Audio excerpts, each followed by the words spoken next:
Hey, Mama. Hey, What's going on?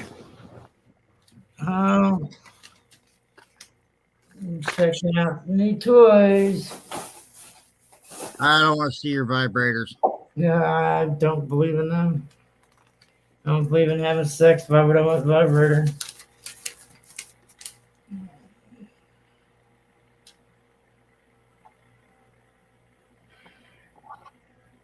They say my lifestyle. Be right back.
Ay, ay, ay, ay, ay. What? Just, that was Grandma Angie. Why in the hell? I don't understand why these some bitches can't be used outside. What? But remember their flying bomb? Yeah? It said do not use outside. And as small as this apartment is, it kept running into the wall, flying into the walls. So it didn't last half hour, long enough for me to get a video. I think it actually broke right after the video. So now we got the Avengers. Oh, God. That's the first thing it says. Never use outdoors. Probably because of the lighting or... I don't think it has anything to do with lighting. It just says on it that let's see if I can read it without putting the flashlight on it. Keep away from faces and animals. Do not launch at people or animals. Use the charger included in this packet. Keep fingers away from the UFO while in use. Make sure people around you are aware you are playing with the UFO. Do not fly the UFO near overhead cables, trees, buildings, or any other obstructions. Always turn off when not in use.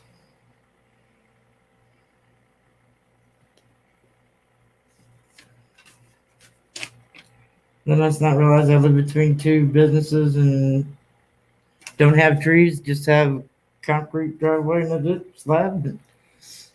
I was gonna get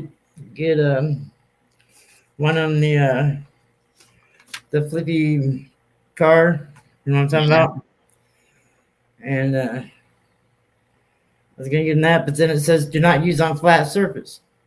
Where now they're gonna use it out in my yard, because my yard's all concrete flat slab.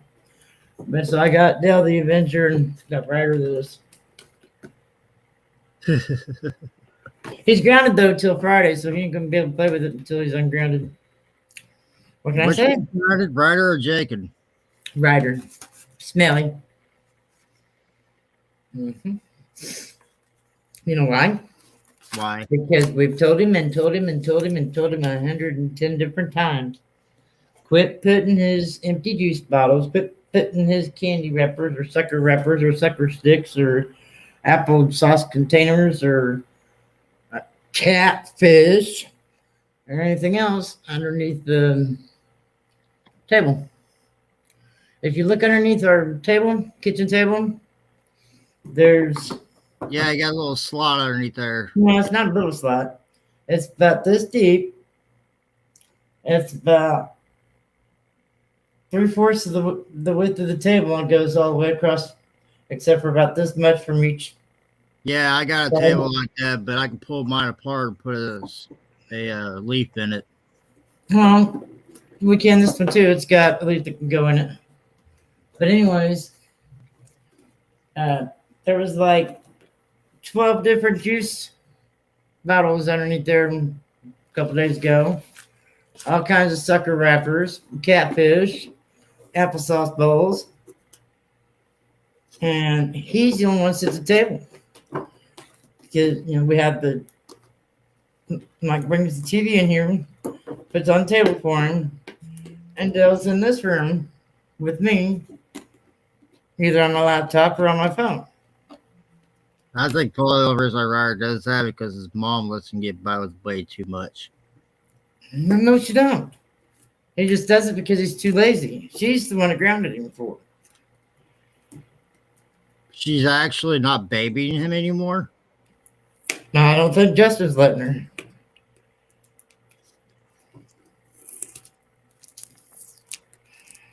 That won't last long. She'll get tired of it. No, she's the one that told him to do it because she can't get control of him.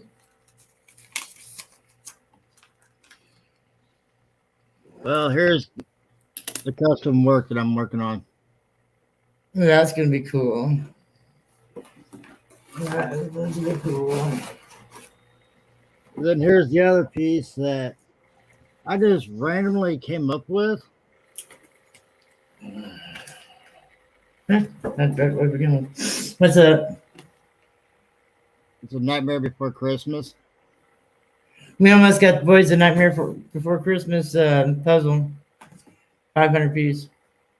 I can conquer the whole world with one hand behind my back as long as the other hand is. That's cool. I like that. It's so good. I get 3 AA batteries for the car. There's a puzzle I want to get at Hobby Lobby, but I don't have the money for it. 2 AA batteries for the controller. I just want to get it to put it up. We was out there looking at the posters a while ago. Which one you wanting? The toy.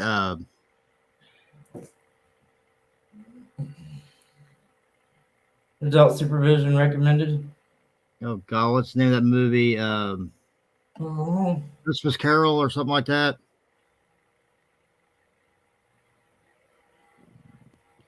gotta have 5 AA batteries for that for the car. I get paid Wednesday. It's that Christmas movie about the BB gun. I don't have any idea. Couldn't tell you. Couldn't tell you. The movie's older than them.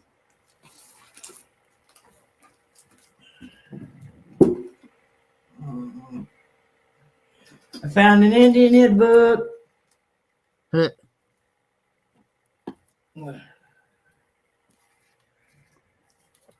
Didn't have one the last time I went out there.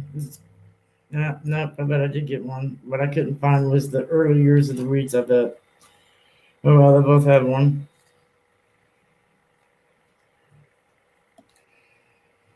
They got me some scent tubes. Get all the scents off of my desk and laptop.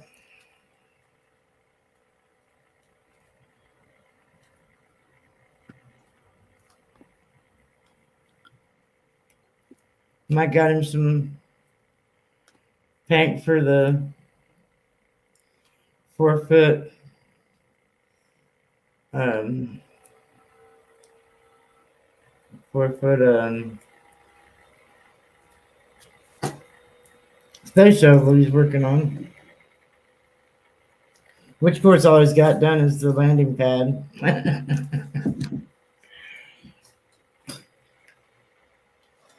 The hell, my scissors?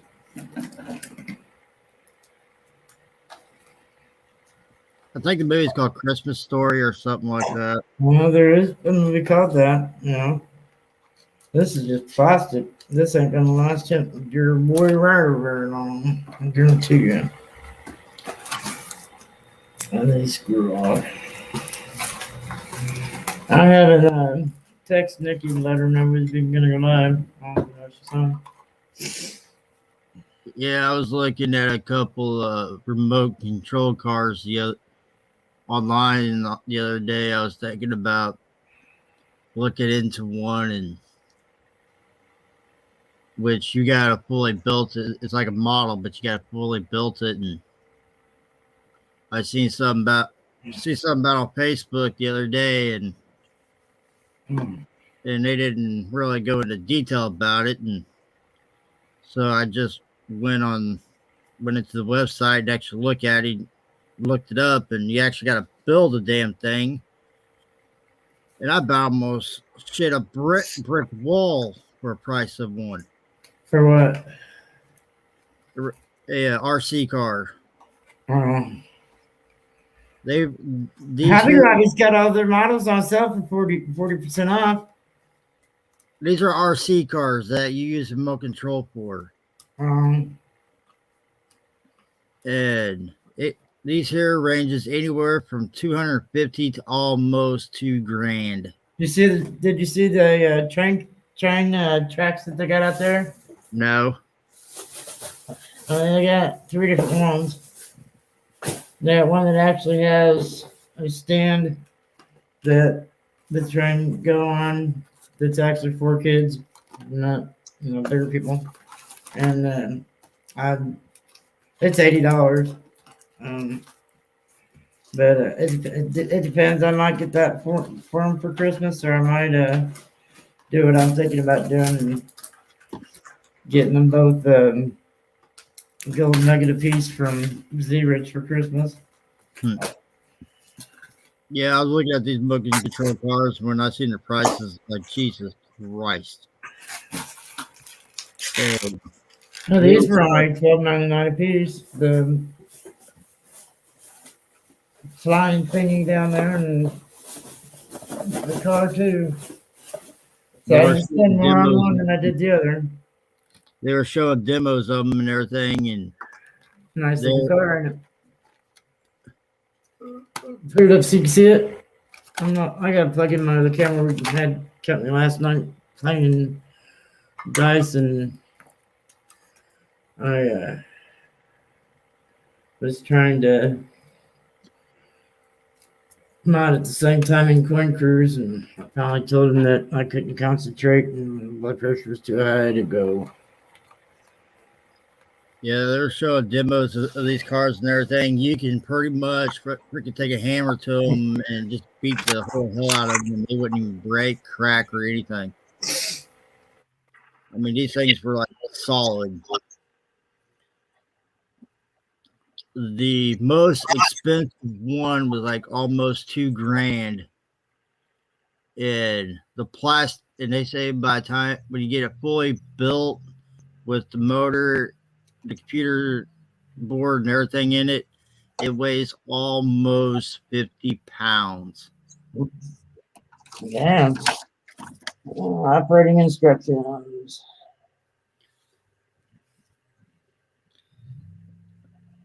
And they showed a demonstration on it, and they turn it sideways before they put the body together. The plastic was this thick. It was maybe a good 5 inch, 6 inches thick. No, that's only like maybe 1.25 inches.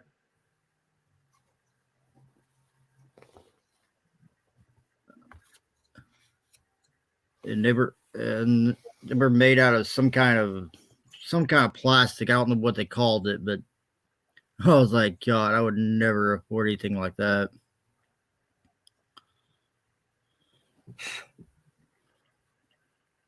I was like, why would anybody want to spend over two grand on a freaking remote and control car? Come on. Sure, you'd be surprised. Oh, man. Well, there is RC tracks out there that people does race with. Forget about that.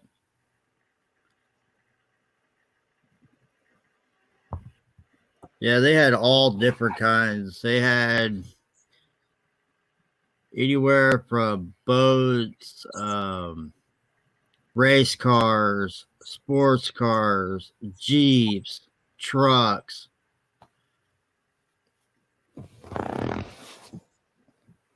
But the prices was so ridiculous, I about almost flipped.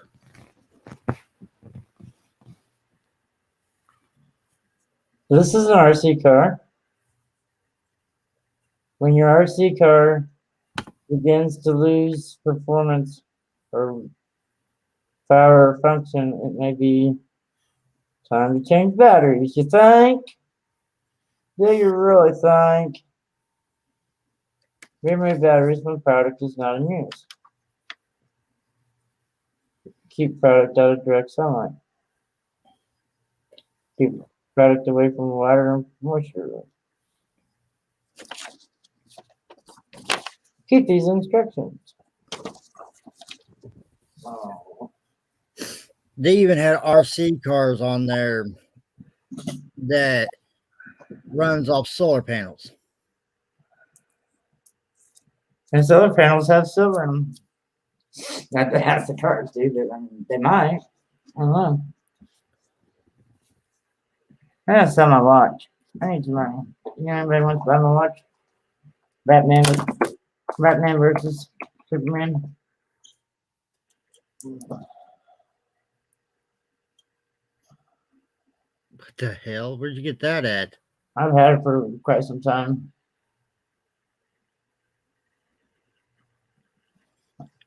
It probably needs new batteries. Both sides have the clock in them. Both sides has the buttons to control it. I have no idea. Since I don't have the inner where it's supposed to wrap around the piece to go into the box. No, I don't remember what happened to that, but rest of the box. All I can do is come by one of these days, pick it up, and put it on Facebook. Yeah. I'm putting it on Facebook. I'll sell it on YouTube. If I want to sell it bad enough. If anybody here in town wants it, but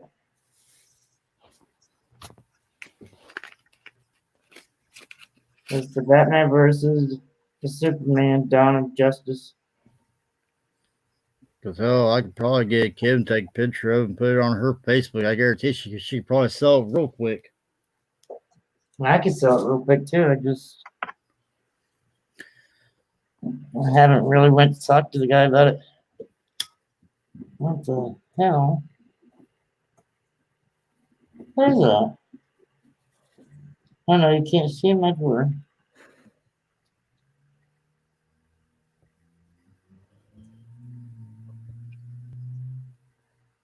Yeah, I'm not really much into Justice League. I used to be, but since they started, Hey, I want you to make me a sticker board. how in the hell am I gonna make a sticker board? I don't even say that. You figure it out. Are you gonna give me the money to make it? I'll give you the maple to make it. I don't want to make it out of maple. Maple? That's what it sounded like you said. I said you're gonna give me the money to make it. Well, yeah.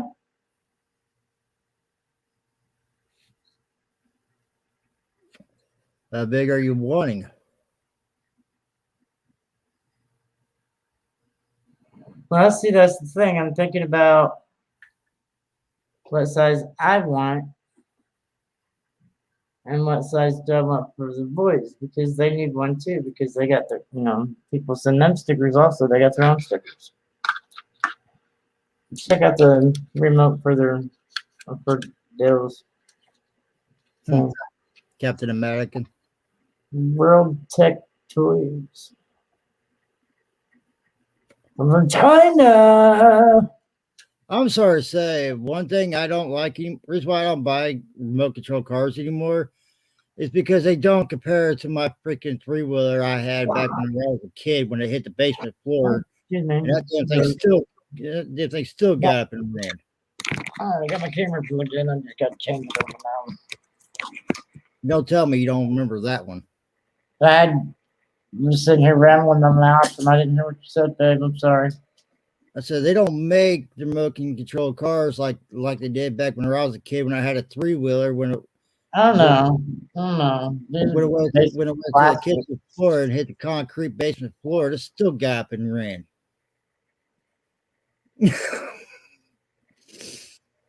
I remember that little 3-wheeler. I wonder what's in here. Huh? I wonder what's in here. I thought this was from CoinDig, but it's not. Oh, I know what it is. There's more in here than what she said. There's only supposed to be stickers in here. A squirrel sticker in here for the boys. Poor Dale, he wanted to take my squirrel sticker home with him the other night. I told him no. And I don't let him take none of the stickers home because, they're going to get tore up. So when they get a sticker board here, then what happened to my squirrel sticker? I'm going to cry. That's interesting. And anyways, I told Angel that Dale was pouting and because I wouldn't want to take my squirrel sticker home. She said, well, I'll try to get some sent out to you. And this is what, but there is more than sticker in there.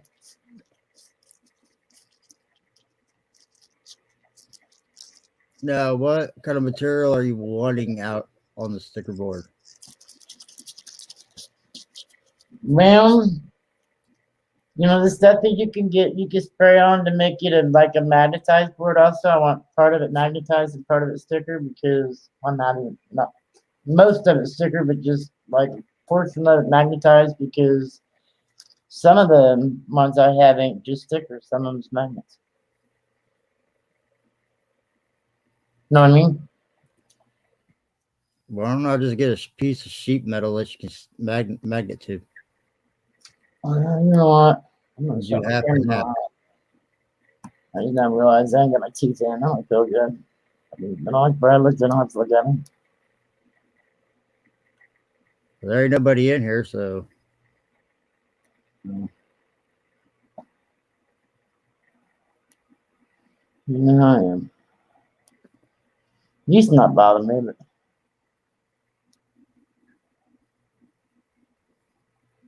Don't bother me anymore because I got no front teeth. See? I don't know. It costs more to get a plate put in for your teeth that you do have missing than what it would just have a full plate of dentures made. They can't do that for me. My gums are offsets. Nah, I don't want to do that. I've already had 2 dentists already look into that. That's why I decided not to even worry about having the rest of my teeth pulled. They can make you dentures, Terry. That's why they make impressions so it'll fit your mouth, not no one else's.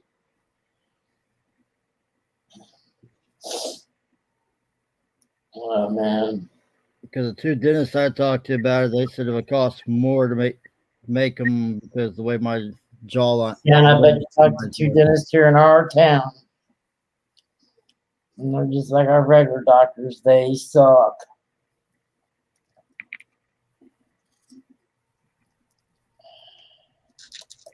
Wow. I got to one of these days figure out how in the hell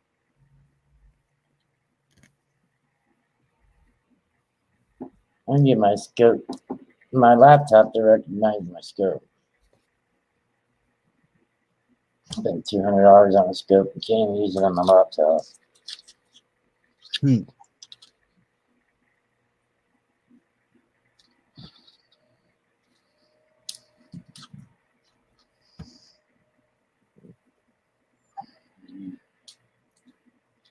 I didn't. Excuse me about pulling. Oh, excuse me. That hurts. Mm.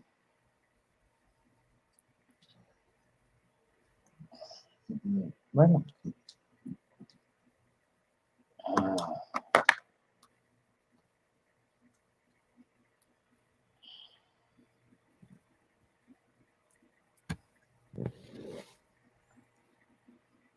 got the car today or no?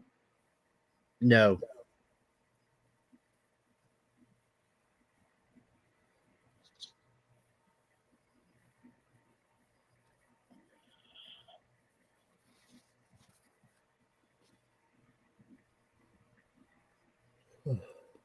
I missed the bus because her fault and her parents missed the bus. So Jenny and her parents received, including parents that may cause undesired operations. I told her to go ahead and take the car today.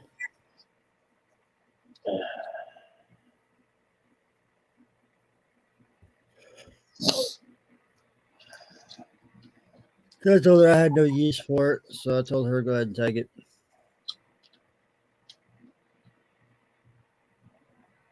I'm waiting to get them off the bus and get down Stinky here and see what his blood pressure is.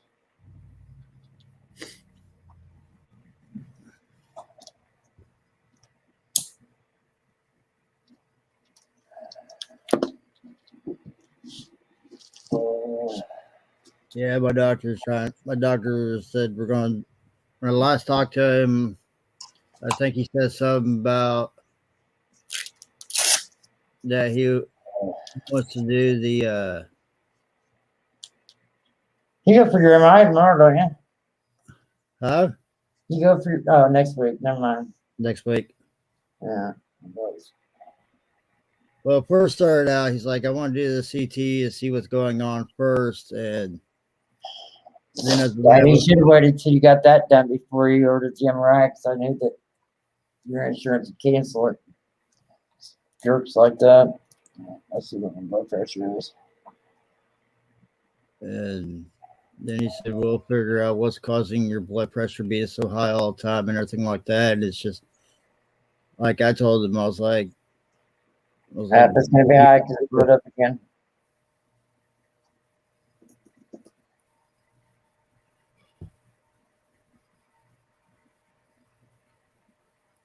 but at least I found somebody that's willing to work with me and try to help me figure things out. Right. Ain't that bad. 156 over 103.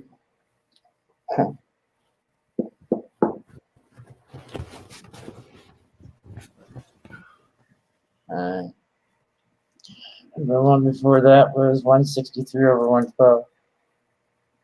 The one before that was 156 over 103. One before that, 154, 118. One before that, 180 over 115.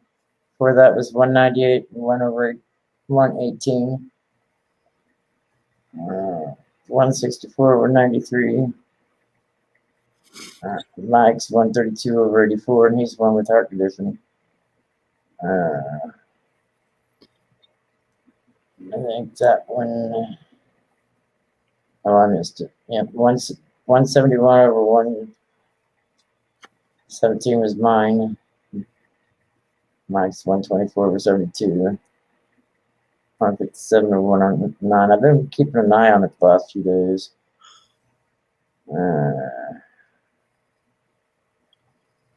And 203 over 98. Then there's Dale's 180 over 105 in the left arm. And I don't know why it made such a big difference. In the right arm, it was 163 over 115.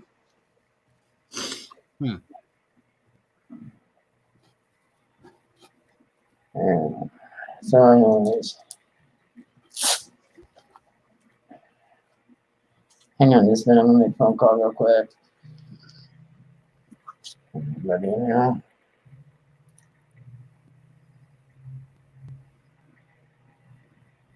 See if I can get it correct.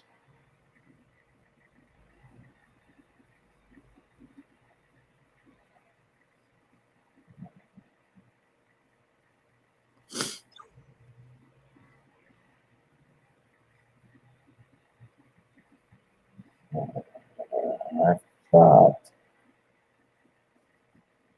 thought wrong. Thought wrong.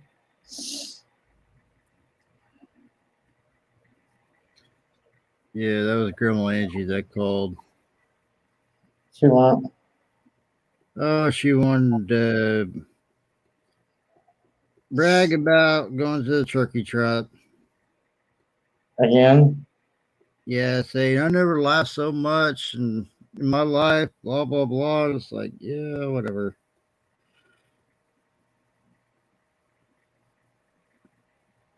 I watched a little bit of it on YouTube. That's probably after the boyfriend.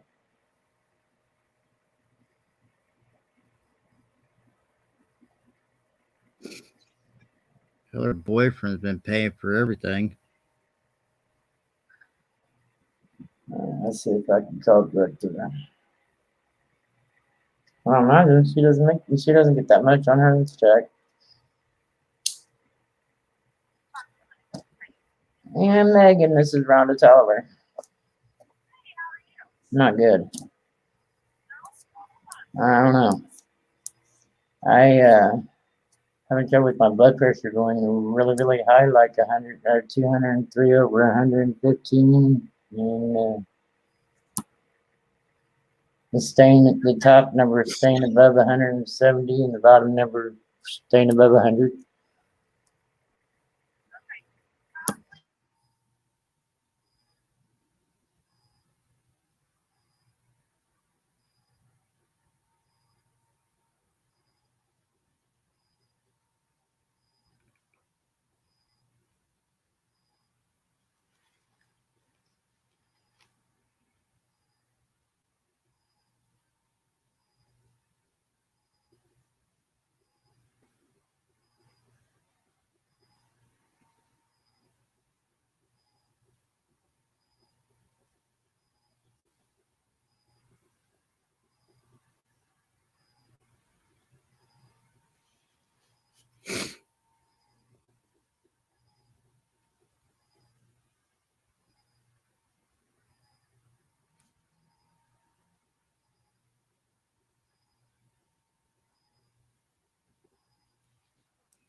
She said my treatment medicine shouldn't cause it. It's probably She said stress. you need to get into the emergency room. I said I hate our hospital.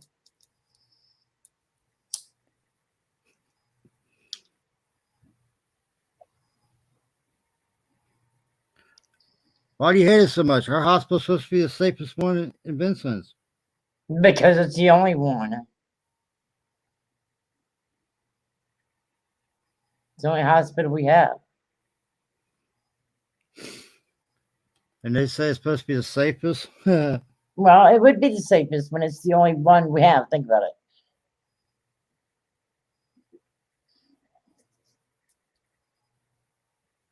What, some doctors in there in the ER don't even know from a hole in the ground a hole in their ass?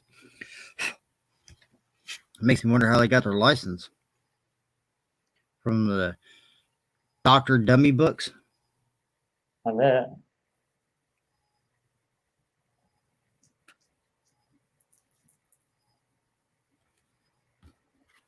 It wouldn't surprise me. That's a good thing I didn't tell her I was having chest pain. She probably called an ambulance to bomb me.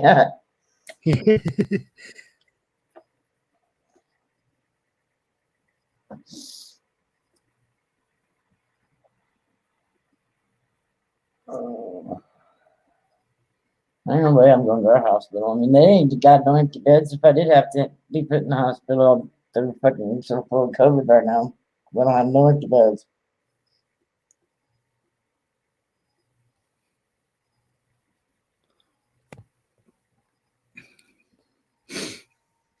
Hell, the hospital's lost quite a few employees already.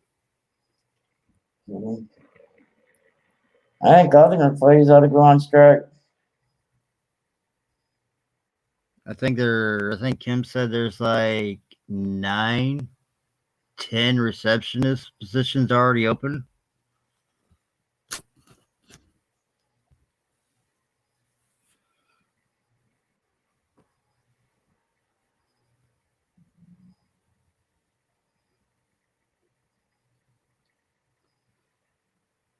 It's like Jesus. She must be busy. She's not answering me. I text her and asked her if she's busy.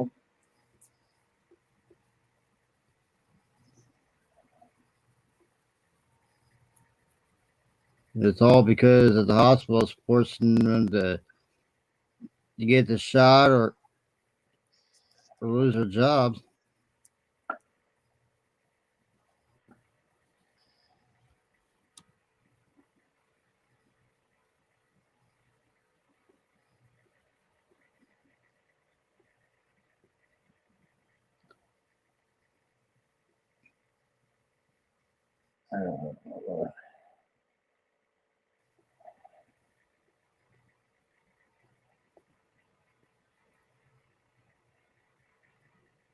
In my opinion, I think that in my opinion, I think it should have the right to decide if they want it or not.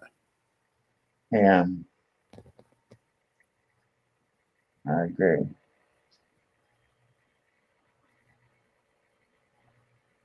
I agree 100% with you. Because in my opinion, even the shot ain't going to prevent you from getting it if you do get it. It's supposed to prevent you from getting it as bad.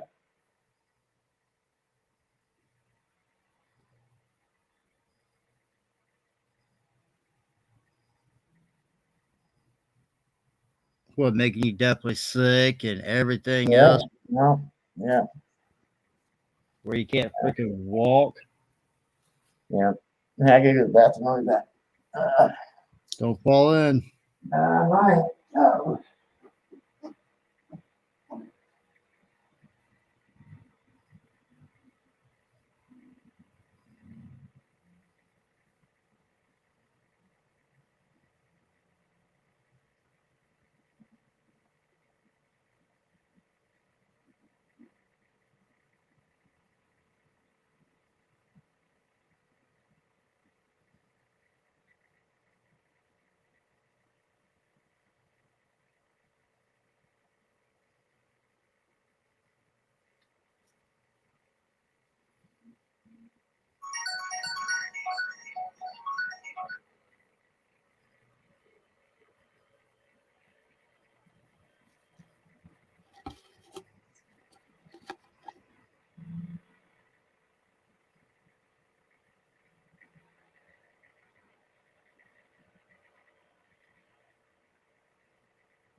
Excuse me.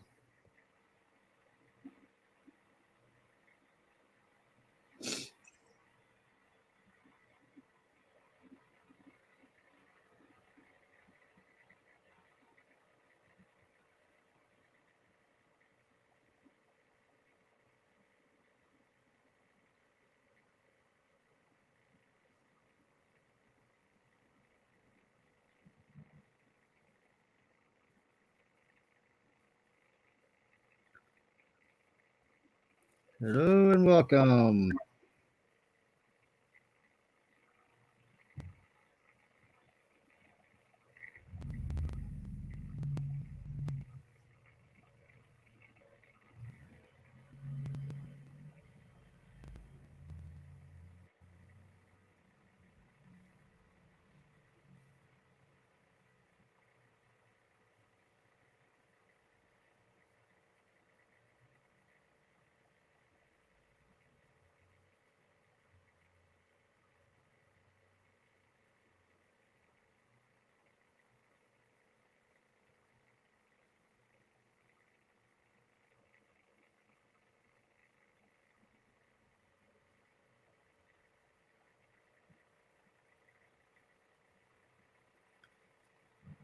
Hello and welcome. Thank you for stopping in, and I hope you're doing good and having a wonderful day.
Boy, this is gonna get tricky. The leaves are getting thinner. No, I gotta be extra careful.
These lines are getting very, very, very, very, very, very tricky.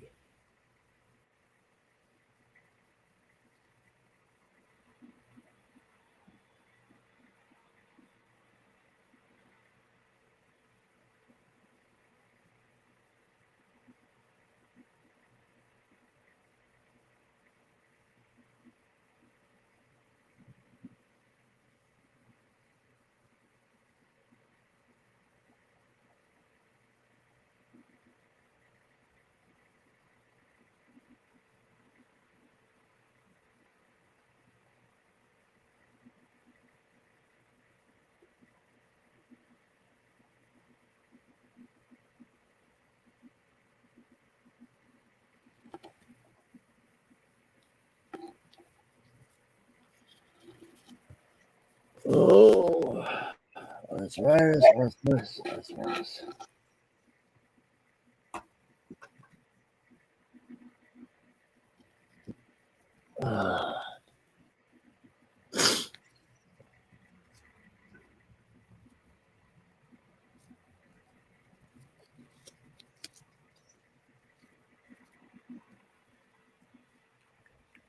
Come on. Work with me now.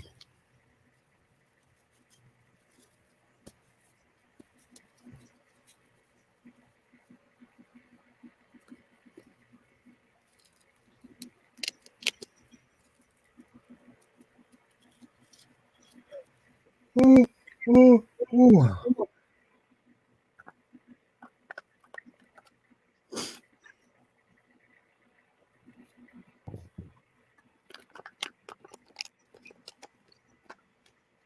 was starting to think my mom fell in.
Mommy back?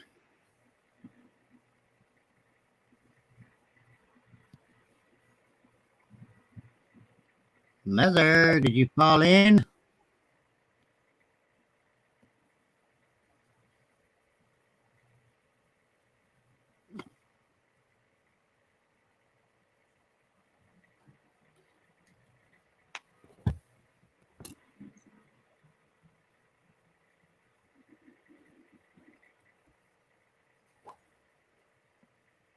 Mother.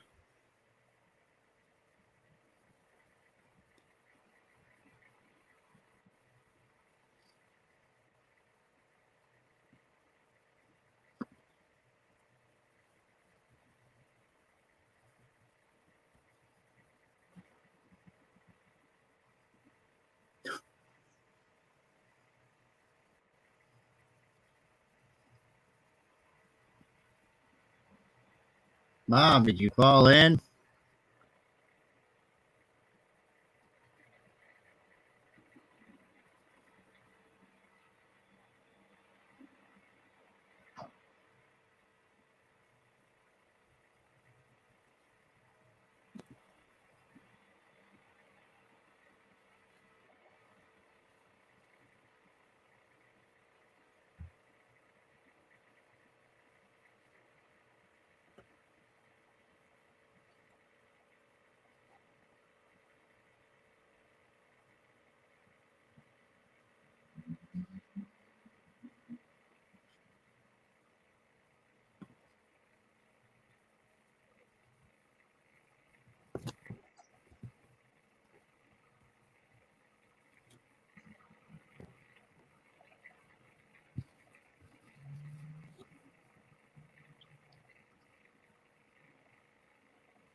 I'm starting to wonder if my mother fell in.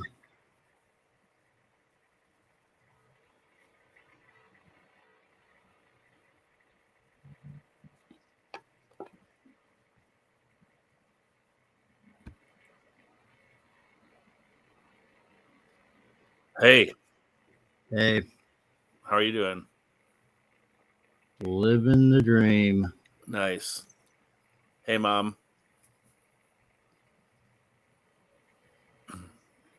Is she there? Yeah, she went to the bathroom. Oh, okay. You guys aren't showing your faces? What's going on? Yeah, we really have been really showing our faces. Oh, that's all right. But I figured with you and your mom together, you were going to show your face. You don't have to show it to me. That's okay. So anything you're working on? What's going on with your art? I'm working on a custom piece today. Yeah. I got asked to do a custom piece. Mm-hmm.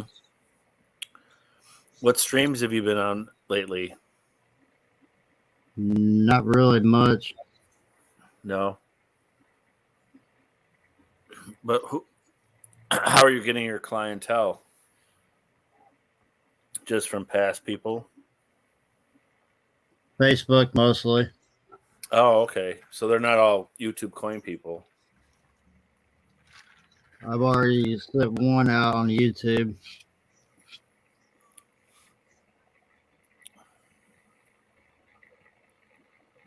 I already had one that ordered some, and that was about the only one. Mm-hmm. Is your YouTube channel still active, or? Yeah, that's what I'm using right now. Oh, okay. I don't post anything. Oh, I see. Yeah. Oh, you don't? Nope. It wasn't beneficial when you did before? Nope, because nobody don't really talk to me much anymore. Really?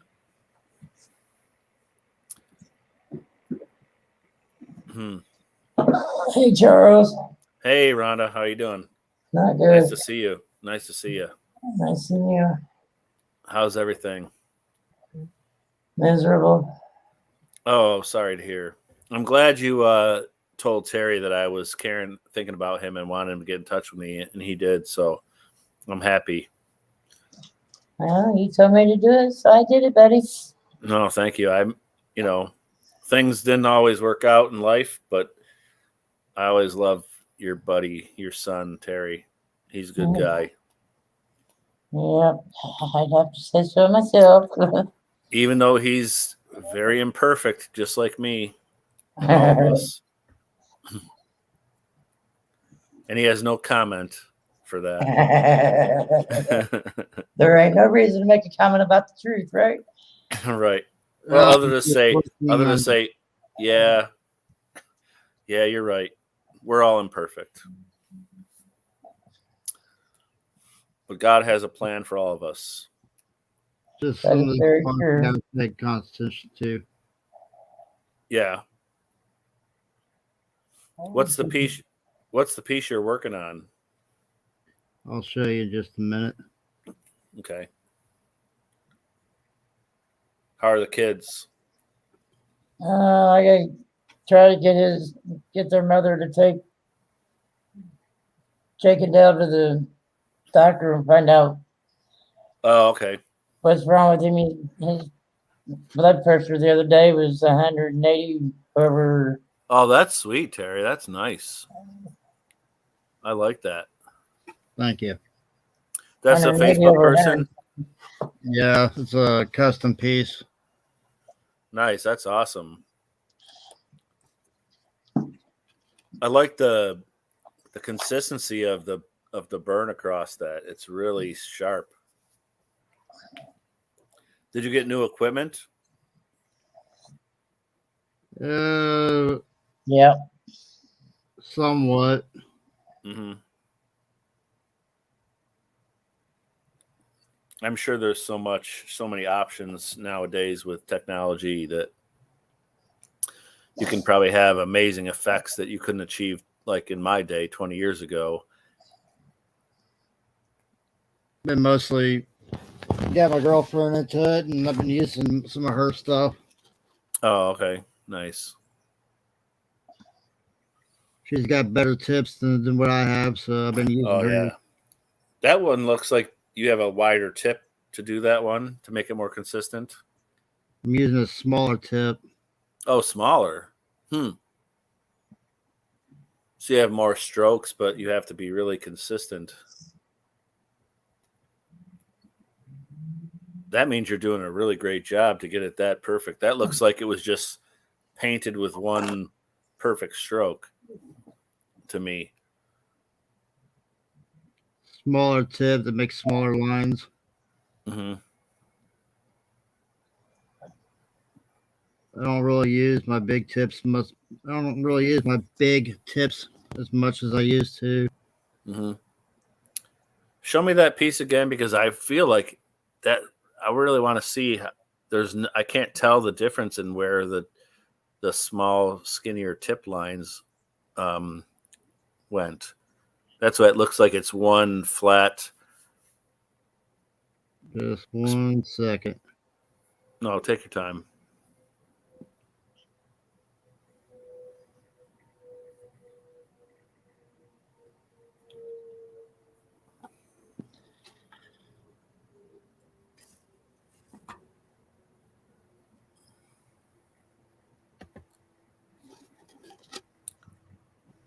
Yeah, like in Navy and veteran, it looks like it's just like one nice pass with like wood grain. Navy veterans done my big tips. Oh, okay, yeah. and the Those, anchors but and even those, you my can't even small tell that tip. those are. You can't even tell that those are small. It just looks like one pass across a wood grain. Nice. Was that your idea, that drawing, or was it someone else's like submission for their idea? Oh, they asked me if I can do a Navy piece for him because her husband retires next year. Oh, okay.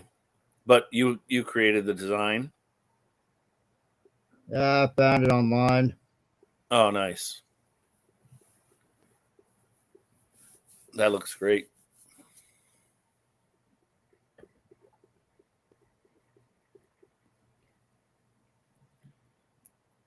Well, I just want to come up. Thank you. Yeah, I raised you better than that, son. That's all right. Guys are different, Rhonda. Well, that ain't no shit. Just kidding. All right. Well, I just want to come up to say hello to both of you. And You running from us already? I just got. Huh? I said Well, you're running away. I got out of work at 9 o'clock this morning. I'm like past my bedtime. I couldn't sleep last night. I was having chest pains. Too bad I can't get my Were you? can't get my blood pressure down. It's staying over 200 for the top number and over 100 for the bottom number. Oh, that's not good. What? Yeah, no, I just called back a while ago and they said get to the ER.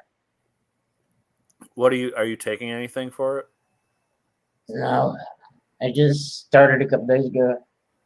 Were you started taking something? No, my blood pressure just or started. you just started being elevated. Yeah.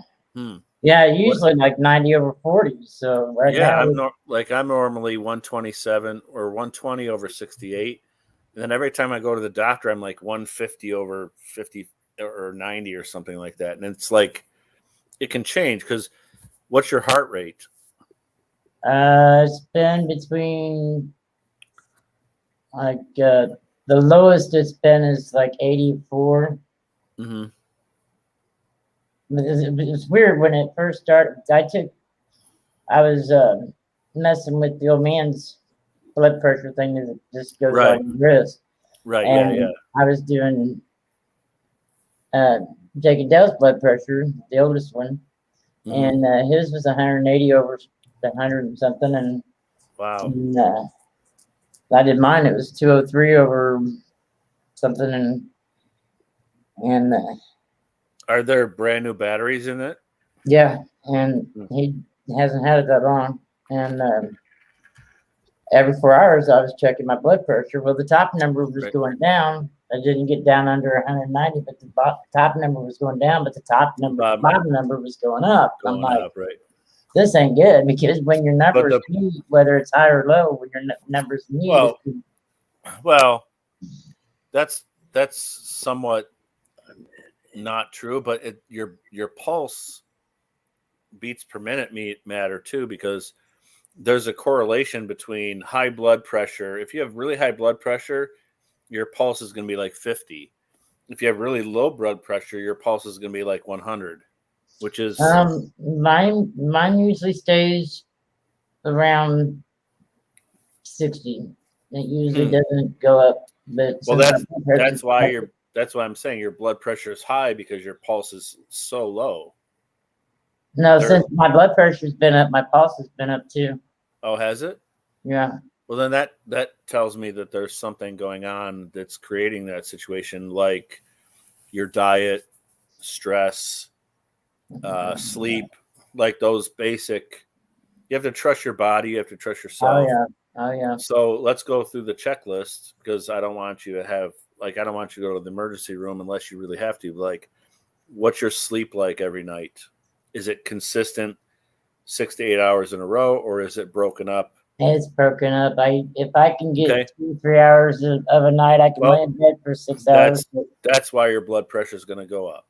But then I nap 2 or 3 times during the day too. Well, no, that's fine. So you catch up on your sleep. Yeah. You might get 8 hours, but it's spread over a 16-hour period. I've always been that way my whole life. That's why your blood, well, it's catching up to you now as we're getting older. So that's why your blood pressure is high.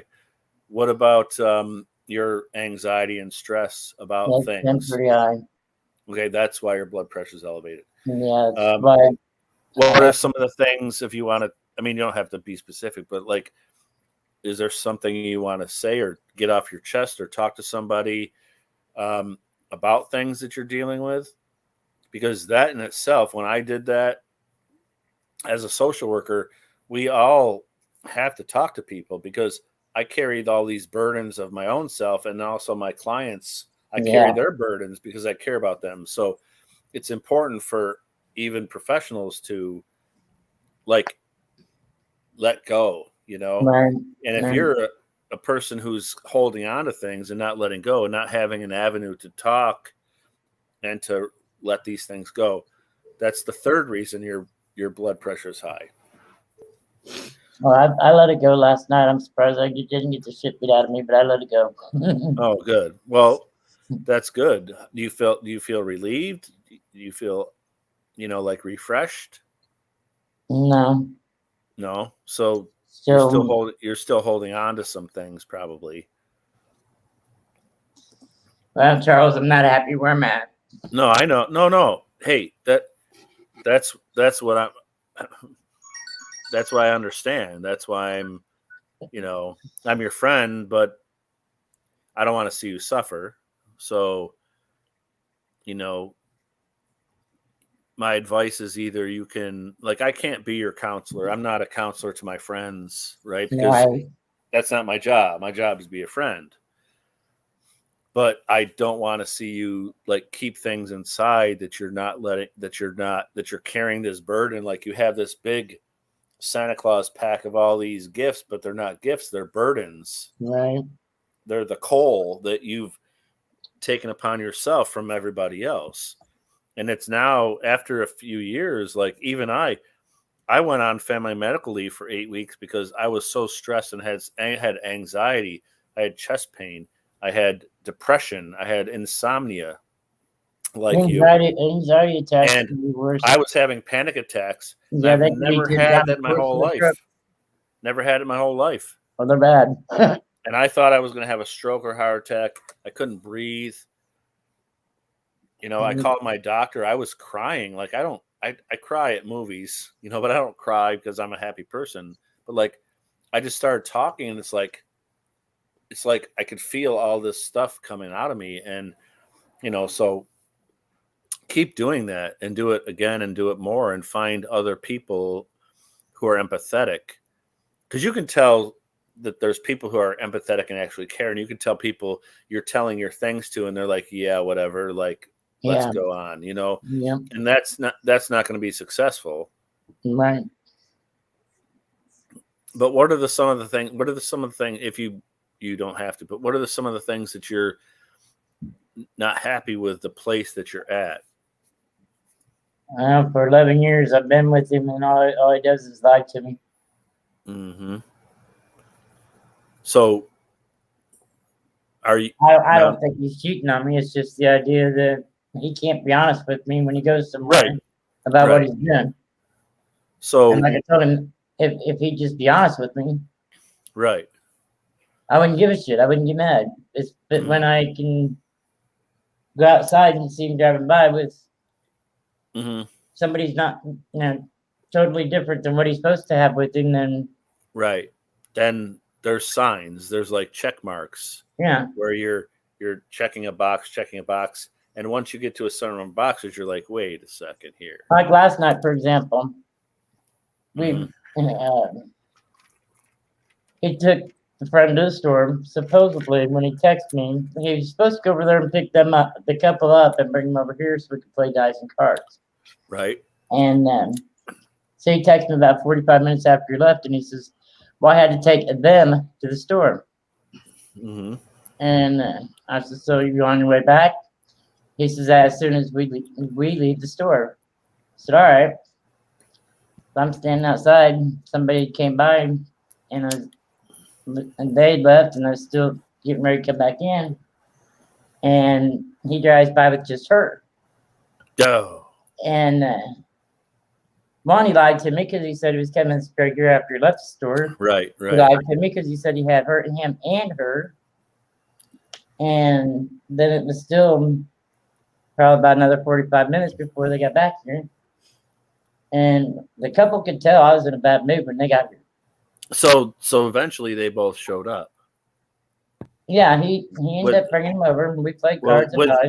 with the couple. So Yeah, that's weird that like if that man is a couple with that girl.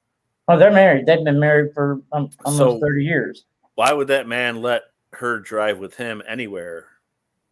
Because they don't have a vehicle, so they depend on him. Well, to take their places. But if you, I mean, for example, if you and I were a couple and I said, okay, I'm going to go pick up this couple, and then you see me driving by with the woman, wouldn't you be like, why is that man letting his wife go with him? Like, that doesn't make sense. He's not in the best of shape anyways, and he has trouble walking and everything. So we probably played dice and cards for a couple hours, and like I said, and you had fun and everything was great. No, they could tell I was in a bad mood, and there was some kind, but that's it's not your fault though. You understand? It's his fault, because if he loves and respects you, he's going to be a man of his word and show you that, like, he's really going to help these. I mean, if these people need help, yeah, he can go give them rides, pick them up, go to the store, or whatever. But it's got to be consistent. It's got to be like this, you know. That's why. Well, it's consistently not good, is what I'm saying. No. So then the whole night. I was telling her husband last night, but it was probably a couple hours, maybe 3 hours after they were here, I finally exploded. Mm-hmm. And you should explode. Yeah, Mike's like, my old man was like, well, I don't know what you're talking about when you keep saying I'm lying to you. And I turned around, and instead of looking at him, I looked over at Pat, and I said, I have a question for you.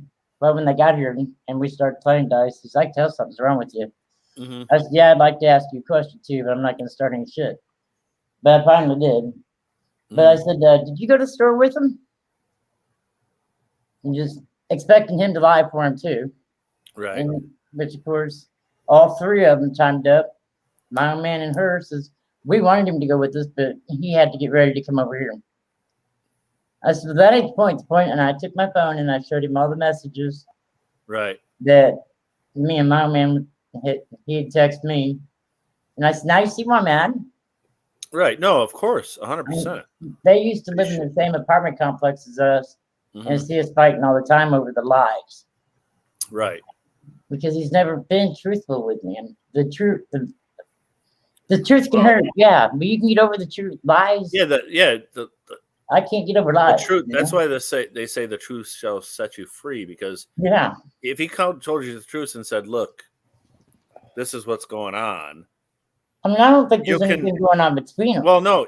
What I'm saying is, let's say that they're, drinking or using something, right? Like, just tell the truth, and then right?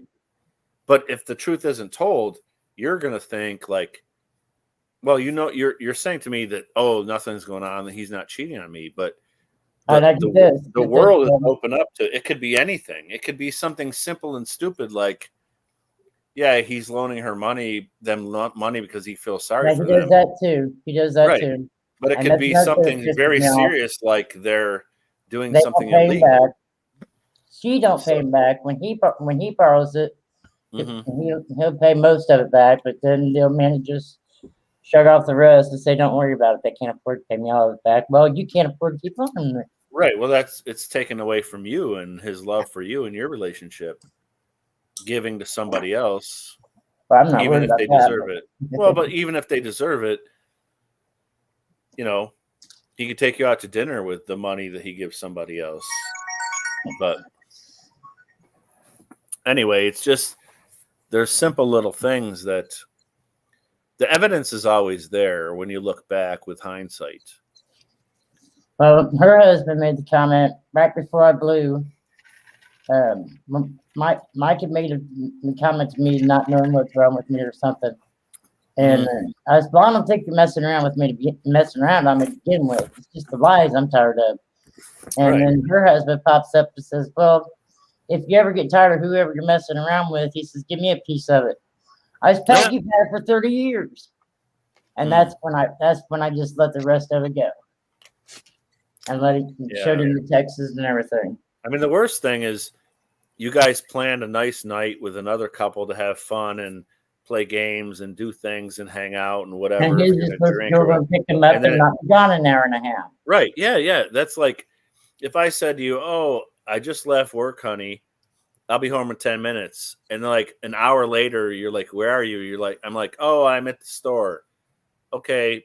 You're going to be home. I'm going to be home in 10 minutes. Okay. And then like another hour later, the red flags are going boom, boom, boom. I'm lying to you. Yeah. Right. Yeah. But it's better to just be truthful and say, okay, I got caught up in something or, you know, because the disrespect and the lack of communication, the lack of trust, it's just going to, that's a wedge that's going to separate you eventually. It's separated us several times, but he's going through a lot right now. I even left the state for 3 or 4 months, and but he begged me to come back because he didn't want to die alone and he wanted somebody here. Right. Well, he makes choices that make you make choice. I mean, he makes the choice first to lie, and then you respond by saying, "I can't live this way, so I'm going to go away." And then he begs you to come back. Well, the ball's all in his court. Like, stop lying, and then I will have a reason to be there. Yep. I mean, I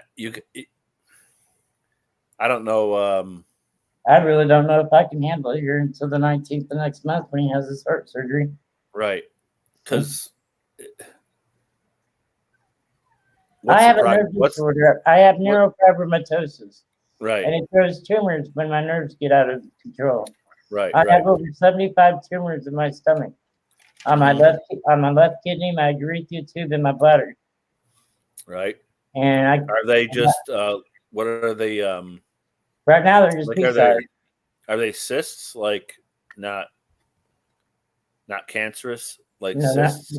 They're not cancerous, but they have I have them up and down my spine. I have it affects your health, of course. Yeah, the doctor ruptured one in 2010 when he was in my spine trying to get one to do a biopsy on it, and he ruptured another one while he was in there.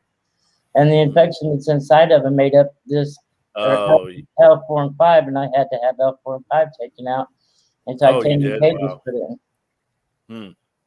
And they didn't know if I was going to make it through that. They only gave me 10% chance of walking and everything else. I don't need the nerve problems that he adds to me. I have them all over my feet, and that's the sign when I pay attention to my feet. I know when my nerves are getting out of control. Right. And I almost had it cleared up before I moved. And then when I went over and stayed with a friend of mine over in Illinois, it was worse over there than what it was with him. So I came back. Yeah. Did you hear about that new Japanese foot wraps that you put on your feet, the pads you glue to your feet at night and sleep? No. God, I'll have to look it up and send it to you, because there's this new well, my ex-wife was from Japan. There's this new research that shows that, because of course, if I'm standing up straight, right, it's tough to have things go up. It's easier for things to go down. Right. And then when I lay in bed at night, okay, things can go like this. But if my head is elevated below my feet, it's going to be good for my brain, but things are going to settle in my feet. Right. If I'm the opposite way, it's good for my feet, but things are going to settle. But the bottom line is most people sleep with their head above their heart. Right. So which means that the most toxic chemicals are not being deposited throughout our body like we thought. They're in the lower extremities. If you have brown ankles and bad feet, there's a lot of toxin there. So You're talking about toxins. The toxins, your spleen is what filters your blood. right. And then it I gets don't have my spleen. deposited. They took out my spleen in '92. Right. So you don't have the ability to filter as much as you did before. I mean, your liver is doing a lot of the work. But they have these, they look like big Band-Aids. And you put these Band-Aids on your foot at night. And then when people peel them off the next day, they're like black. Wow. Because it's a transdermal, like, osmosis. Like it's pulling the stuff out of your body into this pad. And it's like a tampon or something like that's on the bottom of your foot, right? And the next day it's like black and slimy. And then people after like 1 or 2 weeks, they're like going from like this decline in their health to like back to the way they were 20 years ago. Wow. And I'm not sure where they're available or anything, but they're not that expensive. And there's some obviously proof and science behind it, but it seems like, something like that might alleviate some of the things that are going on. I'm not sure, but if you look it up on the internet, I will. I definitely will. I don't know what to say. Like, I'll see if I can find it again, but it's like Japanese, toxin cleansing pads or something like that. Yeah, Google would probably find it if you just put something like that into the search bar. Google probably find it. Right. Exactly. Google, pretty smart. Yeah. But, you just got to have a talk with him, like when he's in the most vulnerable moment, where because if he's out and doing all these things, he's not rational. So, but when he's home and relaxed, you have to just say, look. Oh, I say something to him, Charles. He doesn't bipolar. I mean, he's very bad bipolar, so I can't say really. Nothing. Yeah. And yeah. it's So not, he's. It's and not then medical. you're developing coping mechanisms like keeping your mouth quiet or doing something, or sometimes forgiving him. him. You can't, because that part of that is you're enabling him, which is not good for him and not good for you. But you can't be afraid of him when he's in his like that upward turn where he's like upset with you for saying something. And also you have to hold him accountable, which is hard to do because you love him and you want everything to be good. Yeah. So you keep your mouth closed to make things just like smooth over. So you have to say, like, we're through, bye, move out, whatever. And if he hits rock bottom, he will not have you to rely on to enable him. And then he might like bounce back and be like, yeah, really, I want to be with you, but then you have a power to say, okay, if you want to be with me, we have to have 100% honest, open communication. He tells me I'm 60 years old. I'll do what I want to do. Well, then do what you want to do without me, is what I would say. Yeah. Because he's just going, I'll do what I want. But obviously he wants to be with you because he's with you. Yeah. So he's not just like this guy going like, I'll do what I want. He obviously, wants you in his life. But yeah.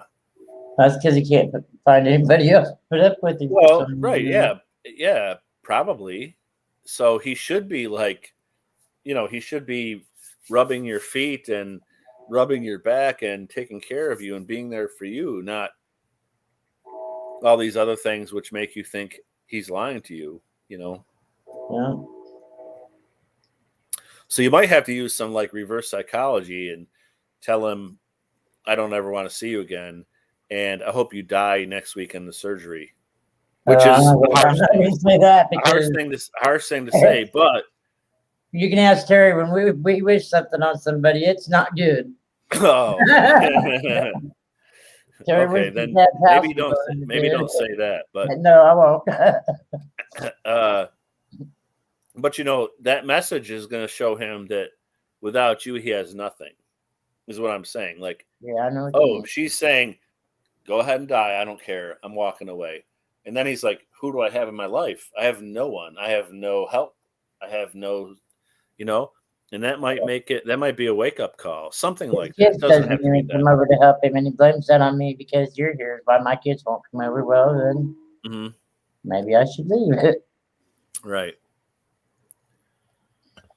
Relationships are like the hardest thing in the world to deal with. You know, there's so many dynamics, and even someone like me, like I think I'm not the world's best. I'm not Dr. Phil, right? But I know enough about relationships to know that I'm probably like about a 90%. But that still means I'm clueless about a lot of things. Like I don't know him, so I can't guess like the dynamics of why he's lying to you. There's got to be something in his past, or something about trust, or something about powerlessness. I Where could he- tell you. I could tell you what it is because he's the type that clams up and will not talk about nothing. Right. And that's what I'm saying. If you don't know, then how can I know? And even if I didn't know you when you guys came to my office, is like we got couples therapy, and he's not going to say anything. Yeah, that ain't gonna Then happen at all. what's gonna, it's going to take 3 years for him to open up and say, Yeah, I was in a bad relationship 10 years ago, and therefore I developed these coping mechanisms. I mean, that's basically what it is. Someone probably tried to control him in a relationship, and he decided his response was I'm a man. I don't have to tell you anything. I'm not going to tell you anything. But it can appear to be to you in a new relationship, he's holding you accountable to the bullshit that somebody else or many other people did in his life. yeah, So that's now what I figured. he's not opening up to you because he's pissed off at everybody else. But I'd be like, wait, you never spoke up to those people, and now I come along and I'm a great person, and you hold me accountable to like the one thing, like the one time. I had relationships like that where like these women were abused physically and emotionally by guys, and they never left, until it was like dire end, and they never spoke up. And then I'm a great guy, and then like I say, oh, I'm going to go to hang out with my buddy tomorrow, and they're like, you're lying. And I was like, what? My integrity. You know me. I'm going to hang out with my buddy. I'm not going to go cheat on you like everybody else did. But you never hold them accountable, and now you're trying to jump all over me. That tells me that I'm the straw that broke the camel's back. All this, nothing was done. But like now you're going to speak up because I went out with my friends for a day. Like, doesn't make logical sense. But that to me seems like what he's doing. He's developed this mechanism where he shuts himself down, doesn't open up and share with you things, and then what you perceive to be him lying about things is him saying, I'm not going to let you control me like other people did. Yeah, that's So what I figured. you're both justified in what you're thinking, but it's unhealthy and it's not in balance. Right. So most of the change needs to come from him, of course, but because we don't know what direction you can change, how you can change, because you don't know how to bring out that trust and commitment and communication for him to open up, because I don't either. So I don't know. I leave your house. I can't even go to the grocery store, and he's texting me, "Where you at? Who you right. with?" Yeah. See, that's the kind of hypocrisy that happens in those situations. He can go do whatever, and you text him, and he's pissed off at you. But then you go do one thing. He's like, "Where are you? Who are you with? Are you with somebody? Yeah. Are you cheating on me?" I Like, suppose who's usually the accuser's the abuser, and that we right. That's like, it's like the Democrats and Republicans. The one who's pointing the finger is the Yep. one who's actually doing it, and that's that kind of thing is really frustrating in life. Yep. You know, Hang on a minute. I got to read these texts to Terry. Oh, go ahead. Take your time. The girl that we're waiting on to join the stream with us. Here, let me use the restroom. Okay, she's at the grocery store. She says, my guy said he's waiting on someone to bring in 150 Benjis, $50. Said he's going to hold them for me. The guy's going to drop them off tomorrow, but he's going to go through them and stuff. So he told me to come back Monday. Today I got about 25 beautiful condition, like they've never been touched, 64 Kennedys, $50. This 90% silver for $7 a piece. Those will be for auction. I don't know when, but they will be. That's where I've been, in the grocery store. That's a hell of a grocery store to have Benjis. You agree? So I said, okay. And I told her that he was here. I told her, like, you told her you're supposed to go live Monday, and I told her the situation. She said, I'll be there, and I will have his back. And so I told her he was here, and then I told her just now, I says, no, I won't stop giving me therapy. Hurry, please. She says, I'm trying, Rowdy, you poor thing. Terry, are you listening to me? Yeah, I'm listening. Okay, you're not making no comment. I'm sitting here listening. No, I didn't even hear you breathing. I figured you got up and left me too. I told him I was having chest pains before he left. I didn't want to be here alone. There. Ron will be gone in an hour. Well, here it is. 2 hours. Can you I see you now. Yeah, I Did you see just you put me now. off? I see you now. I thought you was going to bed. Huh? I thought you You was just- going to bed. You flipped me off? No, he's flipping me off. Oh, he's flipping me off. Nope, not this time. Maybe many times before, but not this time. She texts us. She's supposed to be at the grocery store. She says, my guy said he's waiting on someone to bring me in 150 Benjis. Said he's going to hold them for me. The guy's going to drop them off tomorrow, but he's going to go through them, so he wants me to pick them up Monday. Today, I got about 25 beautiful condition, look like, I think she meant proof like, Wow. never been touched, 64 Kennedys for $7 a piece. Mm. She says, those will be in the auction. I don't know when, but they will be. And then she says, that's where I've been, in the grocery store. Well, I want a grocery store where I can get Benjis. We don't even have a coin store. I know. But the problem is I don't like the whole like setup of like coin stores are really pawn shops. So if you go there with like a really nice proof like Benji, or let's say a Kennedy, 64 Kennedy, they're going to tell you, oh yeah, it's melt value. You know, we'll give you 365 or no, for a 64, they'll give you $6. But then when you go to buy one, it's like $27. Right. That's just like somebody I was calling the auction over at Jeff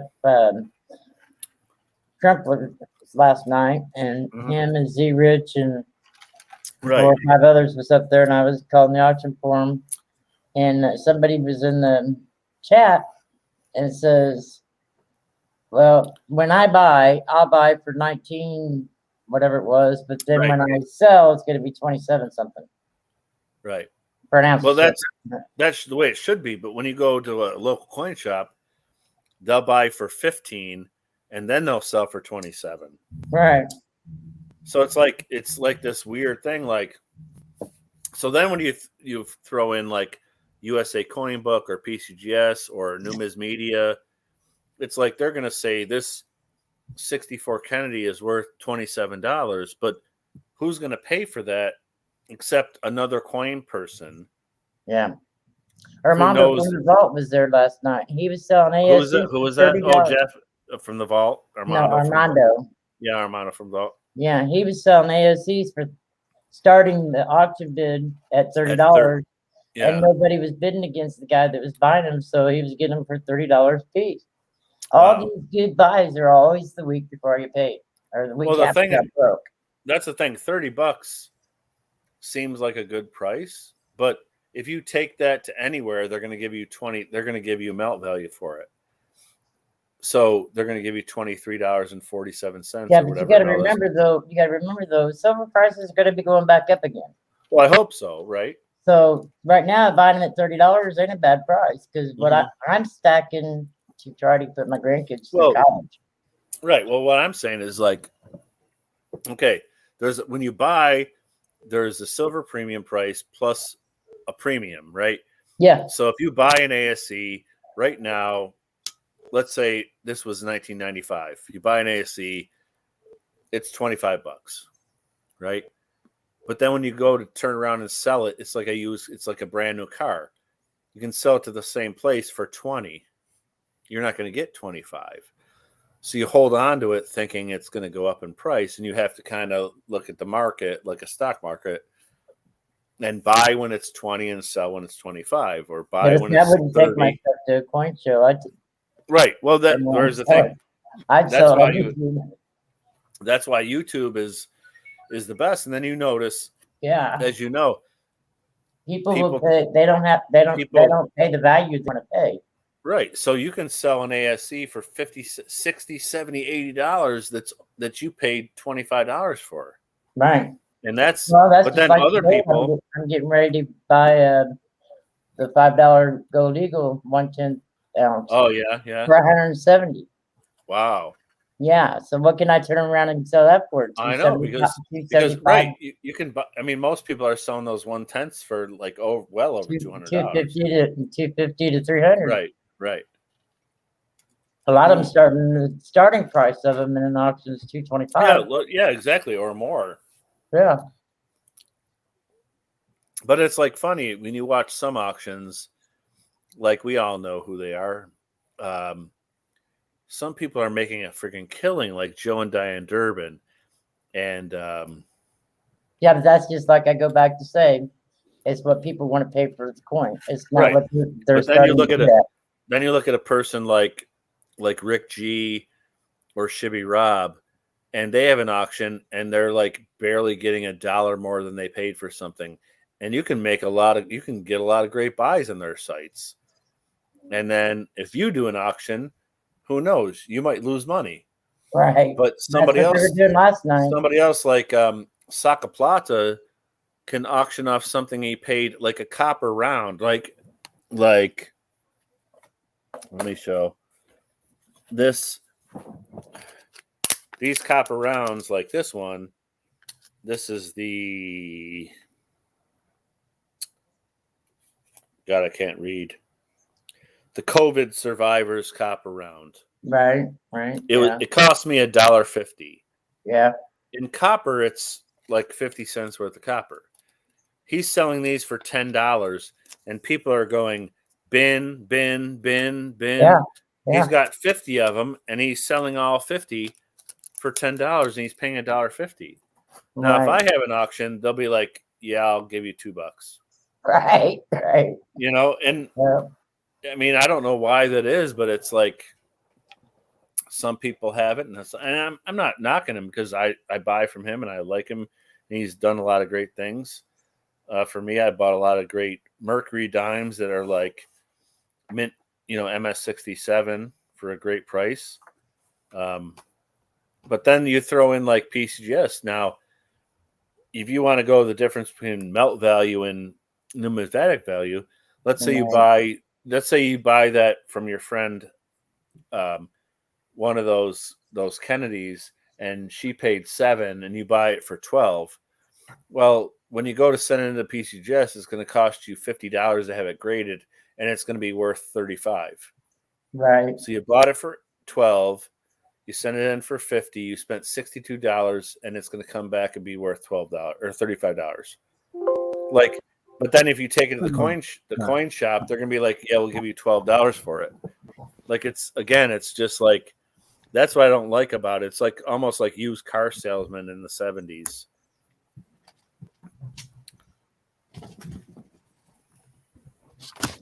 You mean in So the who is- 2021? Yeah, right. And then I just won a 2021 ASE Type 2 reverse. I got both of them. I got First- the Type first- 1 and 2. Guess what price I paid for it? I won one on Oregon Stacker, and Oh, did you? Oh, Yeah. I bought it from Oregon actually. the Type 2, I think, is the one I won from Oregon Stacker, and then the Type 1. Where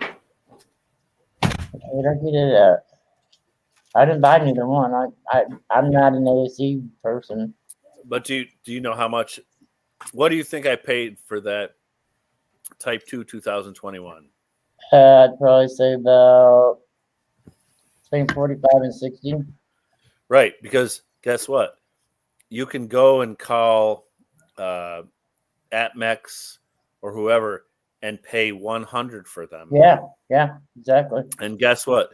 I got it for $30. 30, that's good. That's good.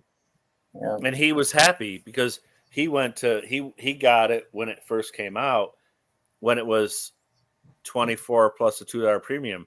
He got it for 26 and he sold it for me for 30 plus $5 shipping, which cost him $2.85. To make a killing off of everybody. He just wants to. Right. No, that's why I like him so much, because make he a couple just wants dollars to have make other same people thing happy. like Everyday Opportunity, Oregon Stacker.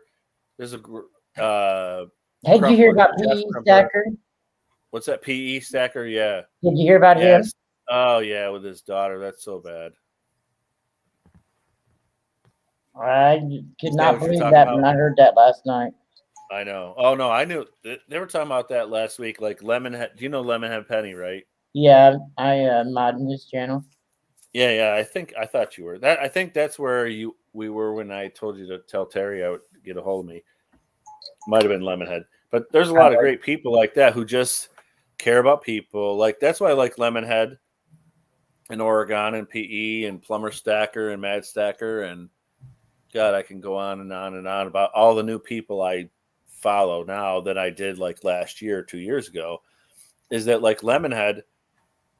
He's like really so happy to have. I mean, he's like grateful that you're there, and you can talk about things. You can ask him questions. He's like really knowledgeable, and he'll show you his stuff, and he'll tell you his thing and his perception, and it's like a community. And the same thing with Brett from Oregon Stacker. He just wants to have. He'll sit. I mean, Oregon Stacker will host auctions all night long, and just be happy and have everybody just having a good vibe, and all these people come up. He might not even be making any money, and he's there for 8 hours. You know, that's the kind of people that I want to be around, because we care about each other, because we're great community people who have nobody else in the world to rely on but each other. Right. And you know, there's a lot of other people who I used to follow who I realize, yeah, they're just all about like making the money, and we're just the little servants and peasants who pay top dollar for their little things, you know. Right. Because can you hear me? Yeah. Okay, I bumped my mic cable. I don't have my headphones. I just have my little earbuds with my thing. But you know, it's like they dangle this thing like, oh, look at this Seated Liberty 1853, and you're like, oh, and you have no idea, and you think, oh, 1853, it's got to be worth $100, and they start the bidding at 27. Well, guess what? It's only worth 23, and then it goes to 30 and 35 and blah blah blah, and they're counting it down, and then they're getting into bidding wars, and they're like, oh my God, great buy, $100, Rhonda, awesome, great buy, you got a great deal, right? Yeah. Right. And then when you get to when Charlie calls you up and says it's only worth $27, you're like, what? and then you're kind of pissed at yourself, but you fell for the moment of like the bidding war, and I don't want this guy to have it because I want it for myself. Right. Now I'll tell Then you you what, kind of before I bid on anything, if I think I want it, I will look it up and see what the value of it is before I get bidding on it, and I will start Right. bidding on it at what my Right. maximum I'll bid. Here's often now I just go, well, do you ever use there's a lot of great sites, but do you ever use Numismedia? I don't remember what all I have bookmarked. I Write got it down. so many different ones. Write it down. It's Numismedia. Numismedia.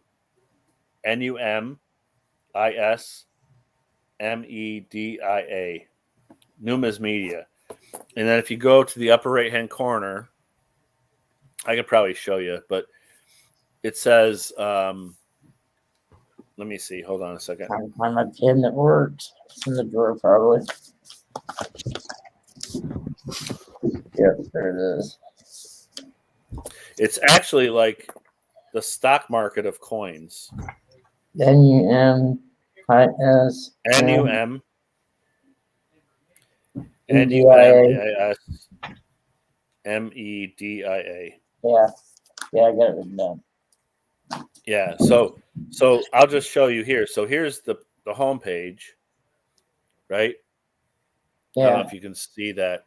that's Too sharp, but in the upper right hand corner, it says collector FMV prices and dealer prices and numismatic. You have to go to the collector because we're not dealers. right. So FMV means full market value. So you click on that, and then you can look up.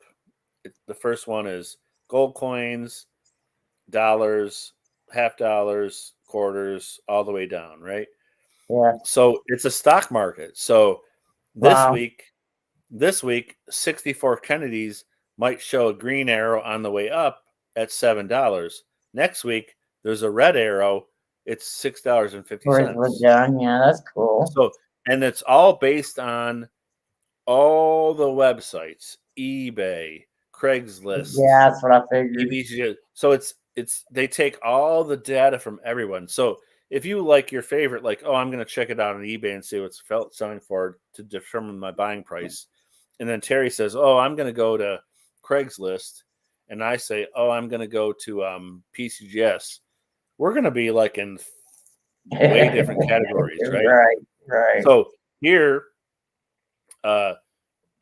Numismedia is like the best, and it's free. That's the thing. Yeah, So, cool. for example, you said your friend had Kennedy's. Yeah, it's about 25 of them for 7 today. Were they all 64s or were they? Yeah, they were all 64s, 90%. Okay. So I'm going to go on there, and you can look at. There's a chart. You can look at good to XF. You can look at AU to MS. You can look at. Yeah, I'll read it again. Or you can look at the whole spectrum. So there's like, if you know that they're in that good XF, you can like click on that and look at the chart. I'd say they're better than that. She said they're 25 beautiful condition, look like they'd never been touched. So there's. I'd say they're probably you can look at the whole price range for the whole spectrum from G4 to MS70, where you can pick target like where you think they are. Right. So there's good to XF 40, AU 50 to MS60, MS61 to 65, and MS66 to 67. Or you can just go to the whole range and just you can do your little slide and figure out where you think it is. Yeah. So I usually go to the not to the deviated part, but I go to the good to MS70. Like I can see the whole spectrum, right? Yeah. So now I'm at 1964. Are they all Philadelphia's or? She didn't say. So there's 64 Philadelphia. There's 64 Denver. There's 64 Proof. 64 Proof Cameo. 64 Proof Deep Cameo. 64 Accented Hair Proof. 64 AH proof extended hair proof cameo, 64H proof deep cameo. So there's many different. There's 1, 2, 3, 4, 5, 6, 7 variations, Yeah. which is great because most sites just say it's either a 64 or it's a 64 proof. Right. So, for example, all of them in G4, which is crappy condition, are $10.47. So congratulations At that getting she his 7. for, Hell yeah. that got them for 7. But Right. if she took them to the coin shop, she'd get $6. Right. Right. Well, like you But if said, she's going to put them up in her auction. So, right. So do you think that, for example, let's say that they're all 64 Philadelphias, okay? yeah. And she's saying they're going to be, okay, so in XF40, it only goes up from 1047 in G4 to 1093 in XF40, which means there's too many coins Yeah. to make a difference. Right. But then there's a jump and then another jump. Let's Yeah. see. The less there is that they know about, the higher it's Right. going to go for. So in MS63, it's $13.80. And MS65, it goes up to 40, 66 to 85, 67 to 650, 68 to $9,000, right? Which is a Right. typical kind of coin. It just goes up that slope. But I'm going down here and I'm seeing, okay, the 64 proof, everything was stable, which means no up arrow green or no down arrow. But then all of a sudden, in the 60 state, there's green arrow, green, 62, a green arrow, 63, 64. So the prices just went from the other coin I shared with you, $12. Now it's 20. At 13, now it's 22. At 19, that's 24. Like, so now, but then at MS70, this one's only 1,500. And the MS68, where the other one was 9,000, this one's only 45. Wow. So it's just going by the actual sales. Yeah. And so actually Sharp Eye for Coins turned me on to this site a long time ago. And he was like, yeah, he's a great guy. He's like, yeah, you might, if you look at PCGS or the Red Book, that's like a strict number on a certain date. That's what it was. But the next day it might go like this. The next day it might go like this. I mean, who knows how it goes up and down. Yeah. So that's why Numis Media, if you look at that, Rhonda, and you click on that first upper right-hand corner, full market value, and you look up your items, you'll be shocked at, it's not PCGS saying, yeah, this coin is worth $100. It's going to tell you it's only worth 23 or 43 or 50, like that. And then when you're trading with people on YouTube, you're not trying to tell them it's worth $100 because they know it's a slab and things like that. So I think it's a better idea for if you're trying to save for your future. It's like an idea where if you buy Kennedy for 12, it's going to take you maybe 15 years to recover your money and make a profit. Yeah, exactly. If you buy it for 6, you can turn around and sell it in 2 years and make money, and therefore benefit your plan to help your retirement account or your grandchildren's college fund, or right. And I got 8 for one and 10 for the other. So. Oh, okay. Yeah, they're only 8. They're only 8 and 10 right now. So. Oh yeah. We got time to stack up. Yeah, and all it takes is 10% a year on profit. Because are you familiar with the rule of 72? I don't think I've ever heard that. Okay, so the rule of 72 says at 10% interest, okay, which we don't get in a bank, we get in retirement accounts, or we get in stock funds, or we get in IRAs. Yeah. at 10% interest, your money will double in 7 years, 2 months, 7.2. So Okay, but where are you going to get 7%? if you take $1,000 and put it in a place at 10% interest, in 7 years it will become $2,000. Okay. So if the interest rate is 5%, can you guess how many years it's going to take to double? 14 and a half. Exactly. What if the interest rate is 30%?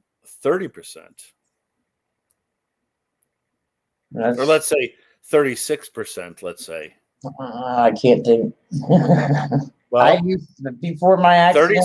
36%. Hold on, 30. Well, you're perfectly followed me in that. Yeah. But 36% interest divided into 72 is 2. Yeah. Your money will double it in 2 years. Yeah. So guess what? I don't care about our politics because love you anyway. But under Trump, my retirement account was at 62% interest. Wow. So my money's going to double in 8 months. Yeah. So I had 50,000. Now after 8 months, I got 90,000. Wait, I don't care if I agree or disagree with anybody's politics. That's what I want for my life.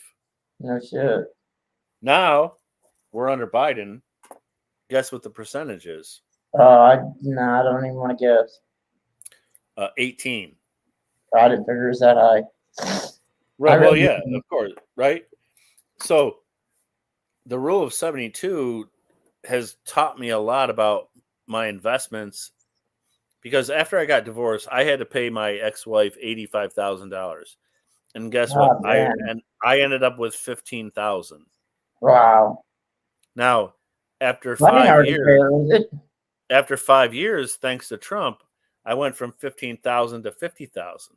It's still not enough to retire, but thanks to that rule of 72, I knew to keep putting money into it, right? But if the number is 10%, I'm going to be like, wait, I'm not going to put as much money in as there. I'm going to go more into coins because coins can pay off more than 10% for my money. So if you look it up on the internet, the rule of 72, that's something that you really have to learn. And it's not very hard to learn. It's just you have to understand where the number is. If it's at 10%, 20%, 30%, there's better options for where your money is, you know? Well, my goal is I try to buy like a tenth of an ounce of gold 1 month, or whatever the budget is. 1 month I bought. Terry traded Money Maniacs for some California gold that had 3 coins in it. Oh, and nice. What we paid for it, I paid Terry back for what he traded for his work for the gold, and then I paid Terry. Especially if the one coin in the set was worth more than what the 3 coins. Oh, nice. So that I try to get gold 1 month, and then I try to get 4 or 5 ounces of silver the next month. I try to spend the same amount each month on gold and silver. Mm-hmm. But I can't remember what the ratio. What some people say that you're supposed to spend in silver before you get to gold. 1 to 40. Well, the silver price to gold price should be 1 to 40. So if silver's like 1,600, gold should be 40. But it's not that way recently, which is surprising. So I feel like the government has tried to control the market and prevent us from making money.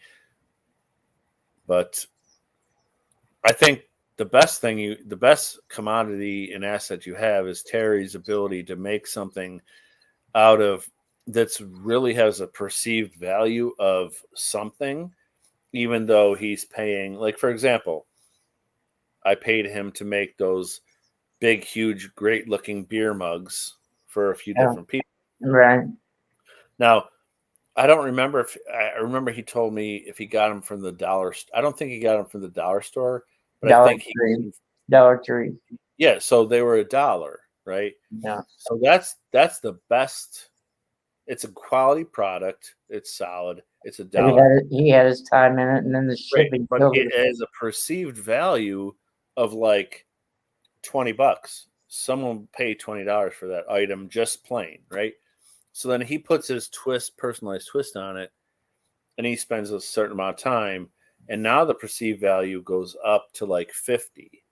Right. And let's say I said, "Oh, that's awesome. I'll pay 35." Well, it costs them $2, $3, $4. That's a commodity, you Yeah. know, because the perceived value very highly surpasses the actual value. Exactly. Yeah. But now I when you think go I to fresh understand. fruits, like an apple, are you going to pay $50 for an apple because I say, "Oh, this apple tastes so good"? No, It's it's a going red to be delicious apple. 50 cents on the dollar. Like there's not really that way to make money. So there's no asset and there's no value. So you shouldn't go into the Apple business. But, you know, it's sad for me that Terry doesn't have the avenue to have thousands and thousands of customers because the perceived value is so high. He can, like that plank of wood he was making for that Navy SEAL's wife, that's maybe $1. Or, I mean, I don't know what, I mean, it doesn't matter what the price. That piece of wood is more like $16 or $17. Okay, right. But then the work that goes into it and his time and the artwork Right. Right. is like this. So maybe that person is going to pay $100 for that item, but he's got 16 into it plus shipping plus his time. And you know what? Terry's going to be worth like it's like coin hunting. I'm going to be coin hunting on my time off for fun, or I can be doing it on a channel and trying to make money. Like I'm going to still be doing it. So Terry's going to be wood burning for free or for profit or whatever. So that's the commodity that you need to help him expand upon because, you know, if somebody like that Navy thing, that's where the perceived value to me is like that finished product, like personalized for my husband for that woman, that's $100 item. And he doesn't, he can't sell himself short and say, "Oh, it's only $40." He has to say, show him this. You're on your phone. The one with the guns, Smith and Wesson. "What's that?" I want him to show you the one that he's going to do around Christmas for somebody. Yeah. Is he asleep? He's not responding to anything, or he's either busy burning or he's taking a break. I didn't think he was here a while ago either, and that's when he came back and flipped me off. Terry, did you fall in? Oh, that's why he was. I don't know if he went to the bathroom. I don't know what he's doing. Oh, that's awesome, Terry. What's the media? What's the material that there's? That's just the. Oh, that's just the picture on your cell phone. phone. Yeah, that he's gonna do for. Well, the girl that's supposed to be on her way home. She says she'd be up there in about 10 minutes. But she's already ordered another piece off of him that he'd already shipped out. And then Terry, what are you gonna make that out of? What are you gonna do? Like, what's your vision for the product? On a board similar to the one that he's doing right now. On that wooden plank. Yeah. Nice. Yeah, Terry, do you hear what I'm saying about your perceived value? Because Terry, do you hear what I'm saying about your perceived value? Because I think you have a very marketable product that has a very high perceived value and a very low cost. And we just need to get you into a market where there's a lot of money being spent. And that'll change your life. You know, you can't make money selling strawberries.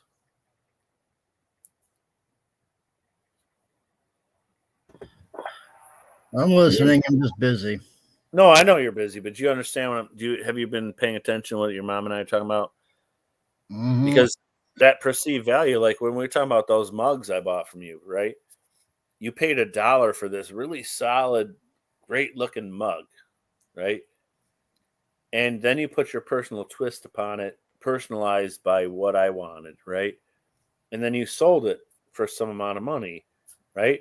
And it's a win-win. It's a win for you because you're making money. It's a win for me because I'm proud and happy to buy the product, and I'm willing to pay a perceived value somewhere between 35 and $50 or whatever the price is, right? That's a rare opportunity to make money. And you have to repeat that, so you can personalize those mugs a billion different ways and market them to like contests, golf tournaments, fundraisers, prizes, trophies, all those things. He got into doing wine glasses and doing Oh yeah, wine glasses.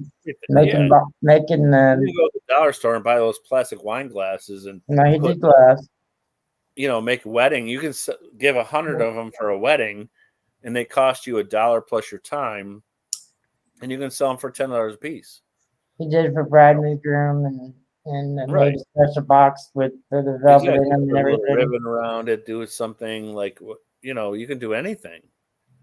But that's where I always, when I first met you, I believed in your ability to like transform your life, because I had a golf business where I had $1 million worth of inventory and times where I made no money.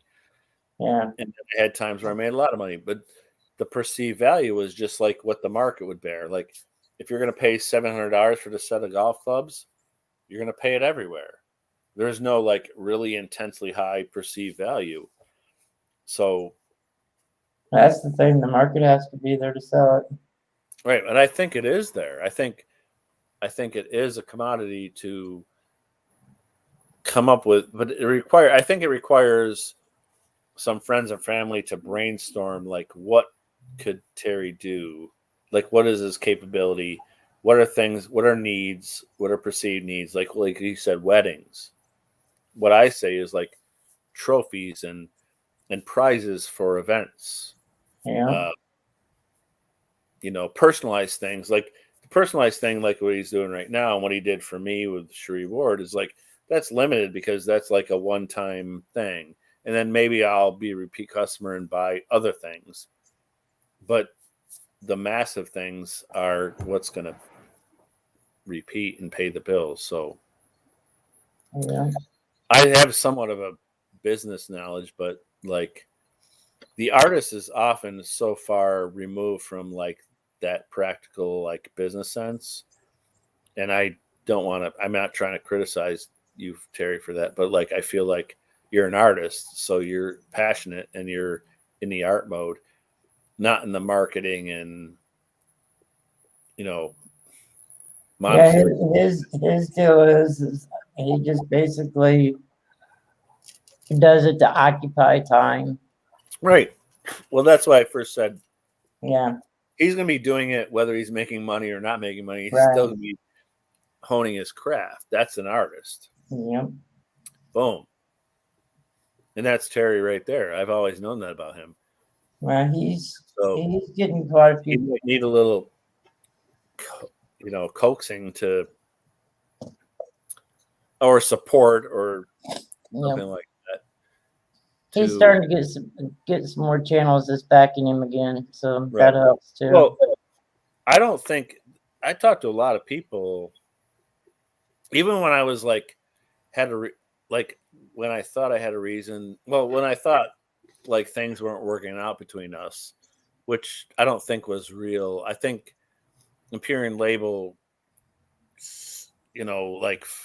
did some stupid shit and fucked up my relationship with Terry. But then I'm glad that what's his name?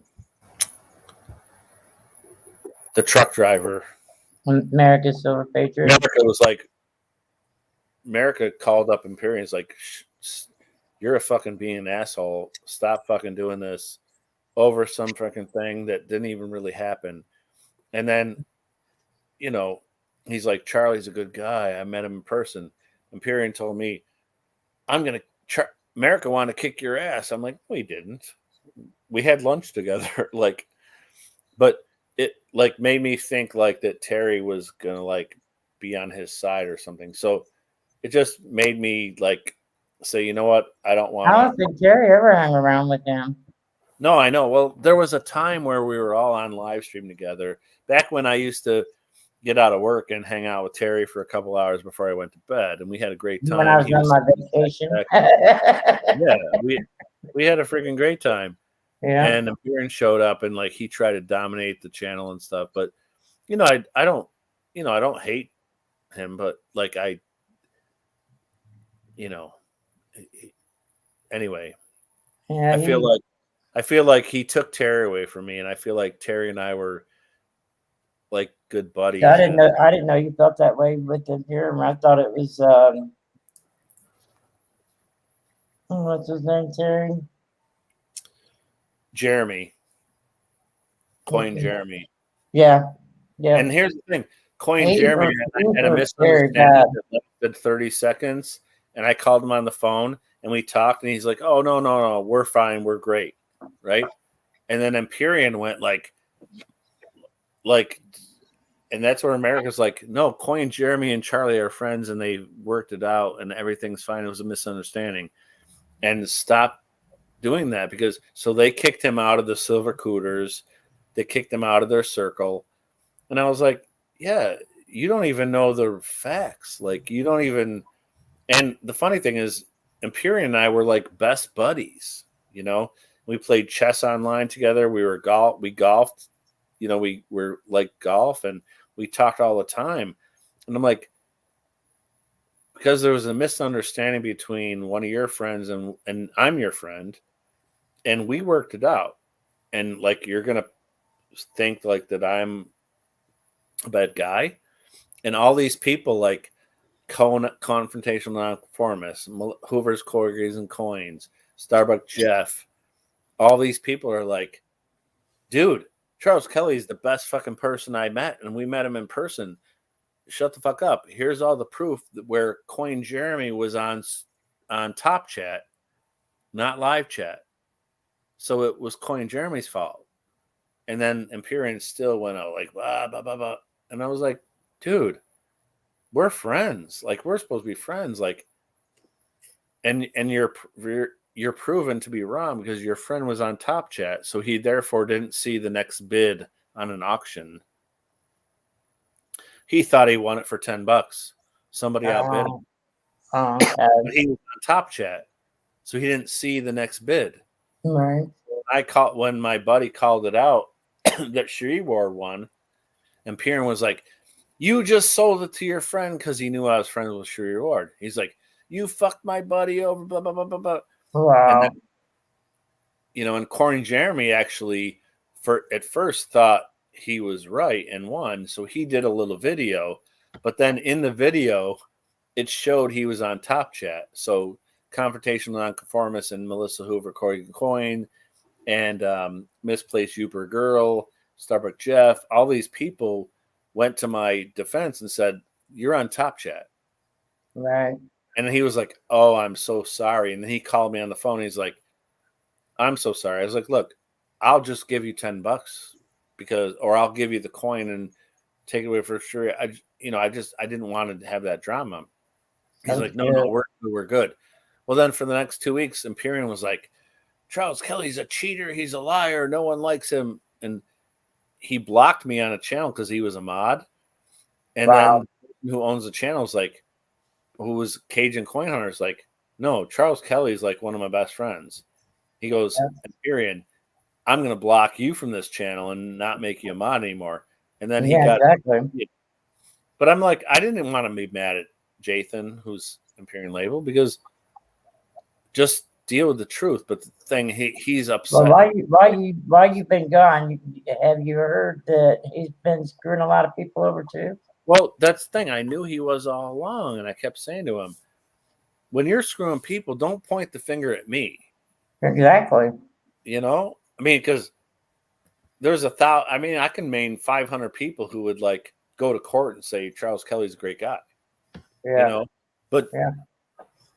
you know, I mean, but the thing is, you know, I'm a social worker, so I care about people and I want to help. I don't want to see him suffer. I don't want, but you know, anyway, the coin community shouldn't be tarnished by anybody's, whether it's me or you or anybody. Like, the coin community is so awesome to all of us. How Jeremy tried to hurt me. He tried to get my channel down. What? Yeah, he tried to get my channel, everybody to turn against me.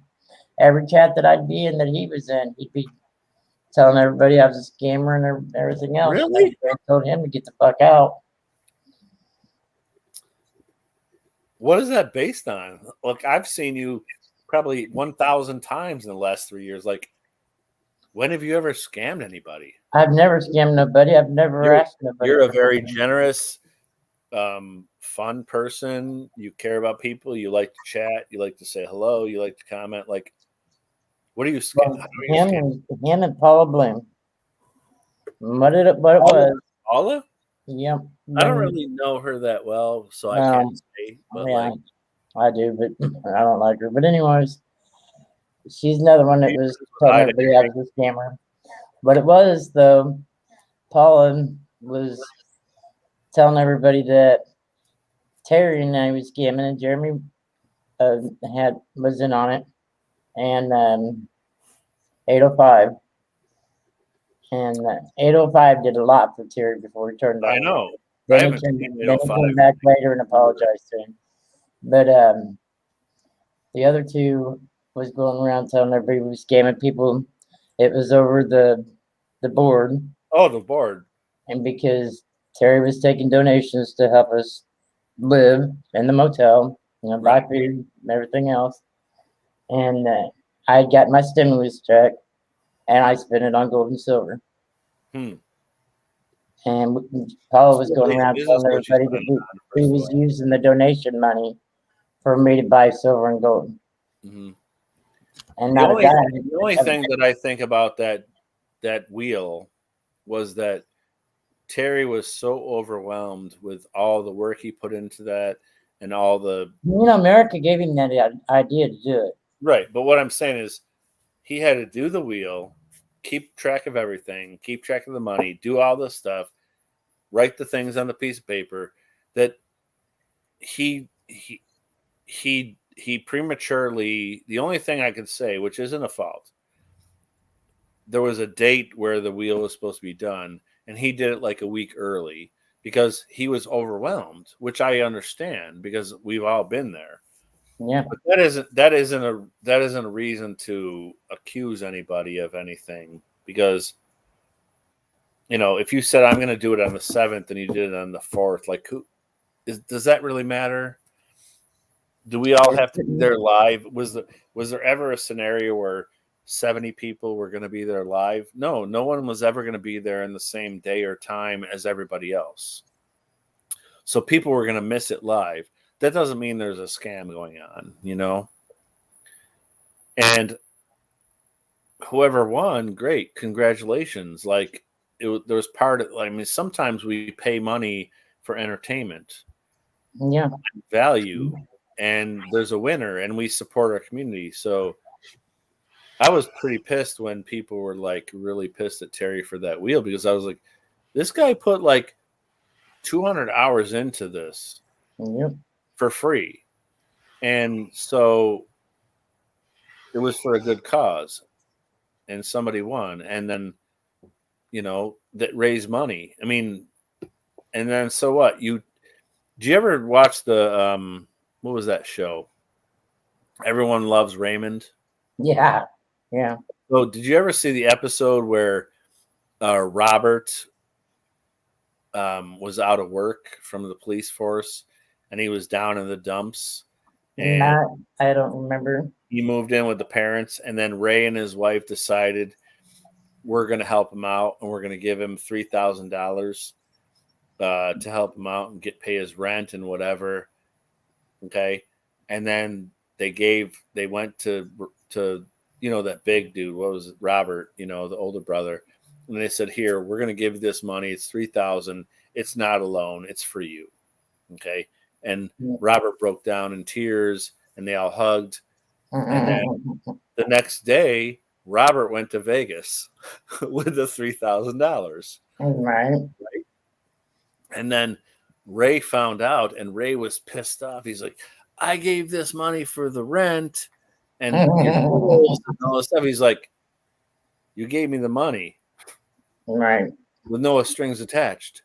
And then Ray was pissed off, and then Deborah was pissed off, and then the mother came in and said, you gave him the money. His his choice to use it however he wants is his choice. Right. Right. It's the same thing like what you're saying. Like, okay, so you were given money to support your family in a hotel, but you decided to buy gold and silver, or you decided to buy food, or you decided to buy a car. Like that's your choice. Like the choice to give was already decided. The choice of how you receive is your choice. Well, That's he used it. Person on the side of the road who's looking for change, and you give them $1, and then next thing you know, they're going to the local mart and buying a beer. You're like, wait, no, I gave that money because you said you were homeless. You needed food. I was hungry. I want a beer too. Like, like that changes. Hold on, I have to. I'm gonna mute myself because I have to go to the bathroom. Or no, I'm stop my camera. I'm gonna go to the bathroom. I'll be right back. Alrighty.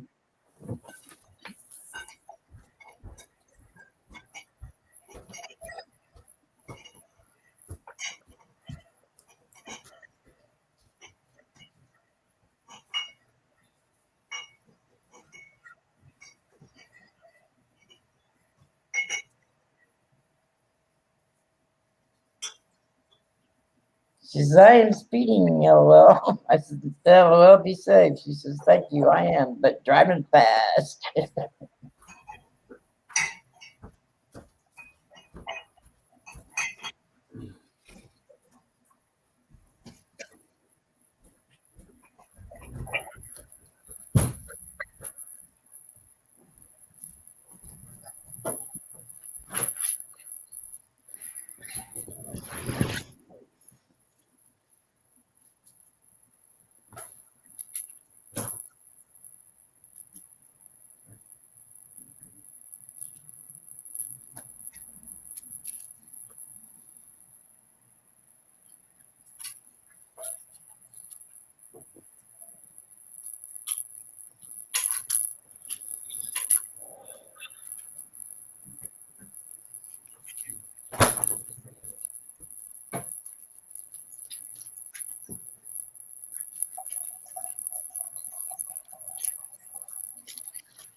My eyes. Even with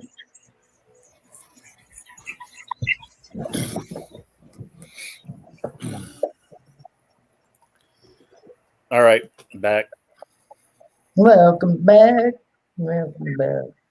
Oh, that's a great show from our generation, right, Rhonda? Exactly. Yep. God, I remember when John Travolta was like just a nobody. Yeah. I like Chips too. I think Chips is a good show. Oh, Chip. Dude, I can't even remember the song. And it's annoying. I hear it, I can sing along with it. But, Hear it. yep. Do, do, do. And then there's Ponch and John riding on their motorcycle. Yep. California Highway Patrol is Chips. Yep. Actually, you're wrong about that. Huh? You're actually wrong about that. We're talking about the show Chips that we used to watch. That when I know, but even though it said California, but it was not filmed in California. Oh, was it? It was filmed in Florida. Oh, was it? I didn't know that. Oh, we were scammed. Yeah. We should sue ABC or NBC for that. I sort of didn't know that. No, I didn't know that either, Terry. That's interesting. Is Terry old enough to know about chips? Yep, I grew up watching it. You did? Nice. Yeah, he'll be 39 next month.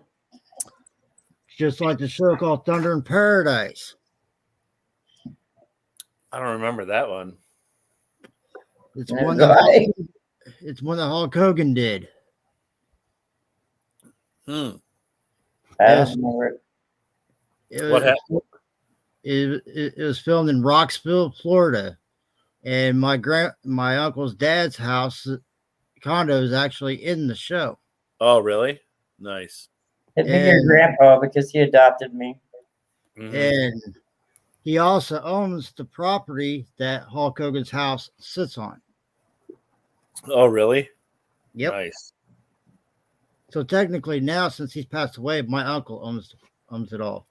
Hmm. Yeah, my adopted dad was Lebanese. So Oh, wow. my mom, when she married him, they had one boy. When they got divorced, he remarried and had two more boys. And in Lebanon, their beliefs is the oldest son gets Right. everything. Right. But And that didn't so, happen. Mm. basically did. Because it was actually written in the will. When Grandma showed me pictures of the will, it was actually supposed to be split between Ollie and Omar. Well, that's still leaving Rashad the out. shout out. Mm. That's most older cultures, but I think the thing is, even though it's left to that person, they're supposed to take care of everybody. It's not like it's just theirs, right? He started a glass business. He bought a bar and got baptized and bought a house and got married and Mm-hmm. he's divorced and everything now, but he's remarried to somebody else. But yeah, I went now when he went down to Florida. Our dad owned some places on the beach, and Told him. he went down there. His brother lived down around the area. Mm-hmm. Would not let his brother have any of it. Sold all of them. He was I consider him just very shitty. Mm-hmm. Actually, if you knew the whole story between Rashad and Ollie, there was not good blood between them two. Well, you know what? I don't care. It's still his brother, and then they had the same father that left. That dad had money. Our grandfather owned a fur company in Beirut, Lebanon, and left our dad money. Our dad retired from Terry's grandpa, retired from an inland steel up in by Chicago, Illinois, and when he retired, when he went down to Florida and invested his money and made more money. He had money, and I didn't. I still to this day, I ain't asked my brother for a dime. Right. Don't you think your father's intention was to put your brother in charge to like decide where everything should go and divide it among your siblings equally? I would have thought that, yeah, but that that's didn't happen. Well, about a year ago, I actually was on a three-way chat with Omar and Rashad. Which is my other two brothers.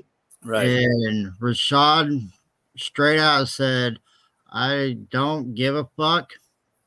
Because one, my dad stabbed me in the back and threw me out like a black sheep. I had to learn on my own because he only cared about the other two. He only cared about Ollie and Omar. The oldest and the other one. The oldest and the second one, yeah. Right. And he just pretty much threw me out like I was a black sheep. He's like, so I can care less if I, and I was like, okay, why am I getting involved? You're the one that called me and wanted to be on this 3-way chat. Right. Well, they're your uncles, and they might not have a voice to talk to, but I said, we never, me and my brother Ollie, never knew our other brothers. oh, really? Yeah, the mothers, our mother and their mothers wouldn't. Are different, yeah. Yeah. So we grew up in different households. You can't put it in the car. You can't put it in the car. No, it's that. See the airplane. Like things like that. And Remember to this day, Omar or Rashad will not talk to me. Yeah, but I don't think you Really? I wouldn't worry about it. All because of Rashad. No, like I said, you never knew him most of your life to begin with, so it's not like a big loss the way I look at it. I'm sorry. Well, but family's family, right? I don't know. I can't say that, Charles. Well, for you, it's different, but for Terry, it's like I got uncles, 5 uncles. Like he didn't live that experience, but like if they don't talk to him or do talk to him or try to persuade him that the other guys are bad, it's like so it can cause a lot of turmoil, you know. Yeah, I can see that because I don't get along with my mom and my dad either, and they're both still You do, living. like you're thinking like I tried to tell Terry. I tried to ask Terry not to take my grandchildren around either one of my parents. right. I don't feel like they deserve to know my grandkids. Right. I agree. I mean, That door swings both ways, and my mom right. comes Yeah, it to goes our state. definitely. My mom used to come to our state Mhm. and sit at the bowling alley with her boyfriend. She lives across the state line, Oh, she did? Oh, really? and she couldn't drive 4 or 5 blocks to let the boys, even if she couldn't go up 21 stairs. The boys could have went out and seen her. You know, if she could have made an effort, but she couldn't do it. Terry had to take the boys to the bowling alley, Ugh. and I'm like, she don't deserve to know. Right. She doesn't deserve a relationship. She deserves to be frozen out of that. Yeah. Mm. And when I was living over in Illinois, I drove the guy. We living in Russellville, and I'd drive him up to Flat Rock on Sundays to the Legion, little bitty hick town. And my mom was up there about every other week. She wouldn't even acknowledge me or anything. What? And yeah. Yep. That's I told the boys of the a first mother and daughter is first time I seen her, I told the boys that I'd seen their grandma, and they asked me to tell her hi. And so I made the effort to talk to her and tell them hi. But that was the only time I talked to her the whole time that I'd see her up there. And obviously the whole thing, as you know, has nothing to do with you. It has some pain that she was going through or has experienced. Because My mom's been married 5 times before. how would you ever shame your children or not talk to them or not speak to them? That's disgusting, right? Yep. So don't. I just want you to have freedom from how poorly. Oh, I do, Charles. I'll tell you what. I've got this DRG unit in me. Okay. Mhm. It's like a TENS unit for the lower extremities when I broke my feet in my car wreck. Oh, okay. I had to go through this psych test that was supposed to be over 500 questions. Right. Oh, wow. And That's to see if I was mentally able to have this unit implanted in me. Mhm. And so I had to go down to Evansville, which is a little over an hour away. And another lady that he calls grandma and I call mom took me down there. And they're like, well, you got to have a piss test before you can leave. I said, well, I can't. And they said, well, before you leave, you will. And they gave me a couple of little bottles of water, and I went outside, dumped them, and smoked a cigarette. And I said, I'm not going to come back, so I'm not going to do a piss test.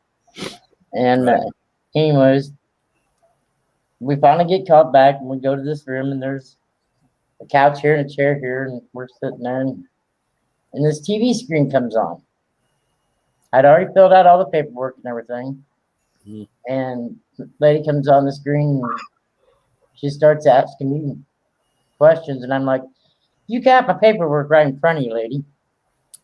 Oh, and yeah. she's like, I'm sorry, but we're probably about 500 or 600 miles apart from each other. And I'm like, well, this is going to be interesting. And I gave her my name and my information and told her who was with me. And then she gets into wanting to know about my family. And I said, well, we're going to start right here. Oh, that looks awesome, Terry. I was in a wreck in 2014. Broke both my feet. I'm here to try to get, to see if I'm capable enough to take care of a DRG implanted in me. Is why I'm here. I'm not here about my family. I have 5 brain traumas from my wreck. Past and present memory sucks. And when she was asking me, well, is there any alcoholism or is there any drug abuse or anything like that in your family? I said, I couldn't tell you. I have not had anything to do with my family since I was 16 years old, so I couldn't tell you what my family's like. Right. And I'm not going to talk about it. And then she asked me another question about him, and I said, I cannot tell you. I don't know. And she said, well, I think it's a good thing that we bring it up. I said, I don't think it is. I think it's buried, and I think that's where it needs you to be haven't seen them in years, and you're estranged from them. Like, how can you know information? And I told her, I said, I can't even tell you what my nieces and nephews' names are. I couldn't even tell you what they look like. I've never seen them. I said, so you're going to tell me that I need to bring up my past? No. She asked me 5 questions. She said, I think we're done. I said, no, we're not. I said, my doctor done told me I got to go through at least 500 questions to see if I can pass this test, to see if I'm able to take care of this. She said, ma'am, I am going to pass you. You are fine. She says, you say you don't want to bring it up. We won't bring it up. You're done. Oh, nice. And I got up and walked out. I didn't do no piss test. What does a piss test have to do with a DRG unit? I know. This is what I did yesterday, Mother. I'm on the YouTube side, so it'll take me a second to see it. Back off or back off or I'll flick an Oogie Boogie. That's the guy off of Nightmare. I can't remember. Huh? Nightmare Before Christmas. Yeah. Okay. Yeah. That's cute. This was my favorite. Yeah, but she scared me. When she told me we was done, I said, "No, wait a minute. But I'm supposed to answer 500 questions, and what's up?" She said, "I'm going to pass you. Warning: there is nothing here worth dying for." I like the one with the dog. Show Charlie the one with the dog, Charles. Sorry. Have you sold it? Find it.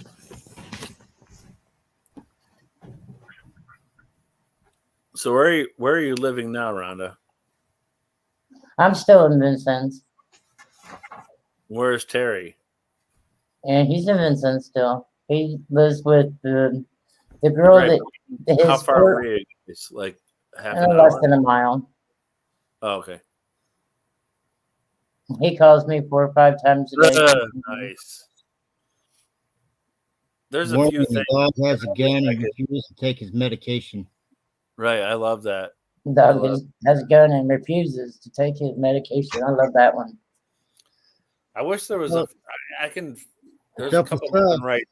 There's a couple gun rights things that I wish I could have on a plaque like that, but I'll have to look them up on the internet.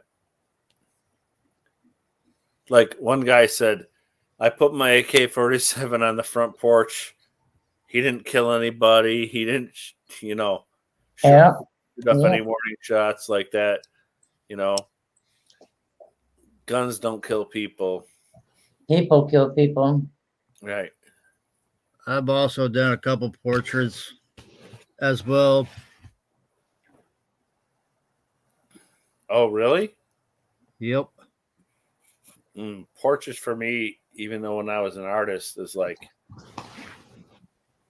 I'd rather draw a stick figure than put details and get them wrong.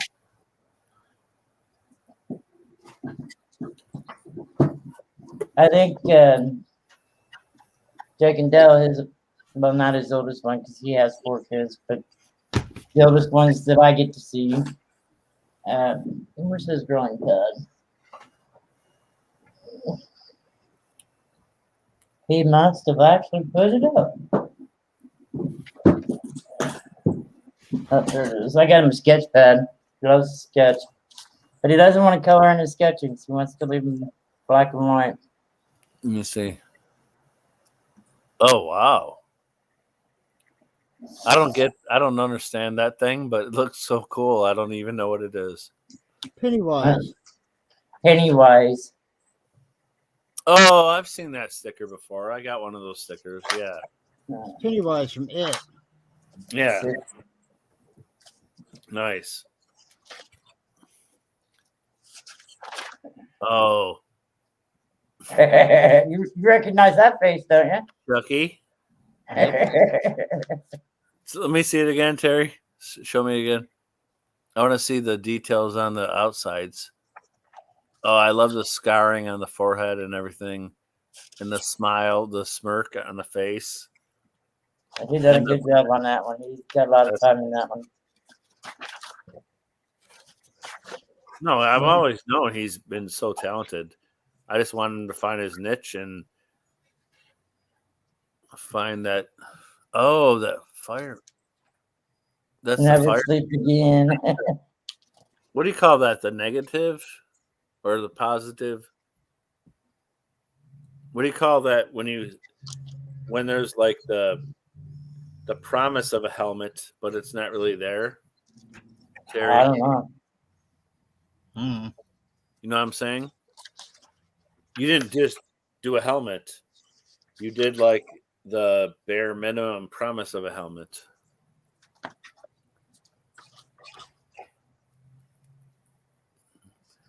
Yeah, he drew a Pennywise too, but I can't find it. Let me see that one again, Terry. Here it is. What one? The fireman one. I didn't do a fireman. Well, that last one with the what? That's not a. What is that? A miner? That's Freddy Cougar. Oh, yeah, but what do you call that? It's not you don't have the actual design, but you have some absence of the design. That's his top hat. Yeah, and that's what I'm saying. It's like you can recognize it from the image without having the full image. That's a beautiful talent you have, buddy. Anytime I try to move my camera, it kicks me off the stream. But here's his son's Pennywise. Oh yeah, yeah, nice. And then he drawed like his daddy did, right there. Oh yeah, that's funny. He does a good job. Yeah, he's taking over after the footsteps of Dad. Yeah. Oh wow, look at that one in the middle. Looks like a slee stack or something. Yeah. Wow, that's He so also cool. gets into drawing flowers and trees.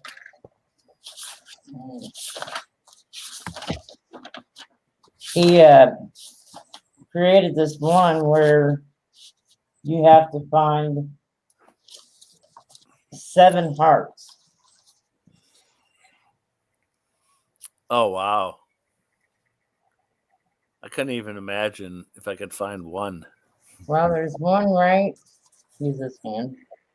There's one right up on here. Well, the quality isn't so great, but it's the detail of the. He's only like, 10 years old. He did a great job. No, that's what I'm. No. What I'm saying is, I'm not criticizing. It's I like know. my eyes are. I can't see as great as I wish I could see. So it's too intricate and too advanced for me to find. Yeah. That's awesome for 10 years old. That's Yeah. amazing. He loves to sketch, so Grandma got him a sketch pad. We was at a Hobby Lobby today, and they've got this one Oh, how about this long, about this wide, and well, I said about this wide and about like this 4 by long, 2 or something like that, 4 feet by 2 feet. just something like that. Yeah. Yeah, And nice. I told the old man, I said, I wonder what Dell would do with that. He says, give it to me, I'd be drawing it. Nice. He likes Nice. to draw too. He's got a sketch pad. He sits and draws all the time. Do you ever go to get coin stuff from Hobby Lobby? Yeah, I got some dime tube or penny tubes today, and then I got. I bought this. They had this like, I don't know what they call it. It was like a sampler package, and I paid like $10. I got like 100 flips of every. I got like pennies, nickels, dimes, quarters, halves, tubes, paper flips, plastic flips. I was like, I have too many now, and it only cost me like $20. I got I think 5 tubes of the cents today. How much are those? $3.49, I think, for 5 of them. Okay.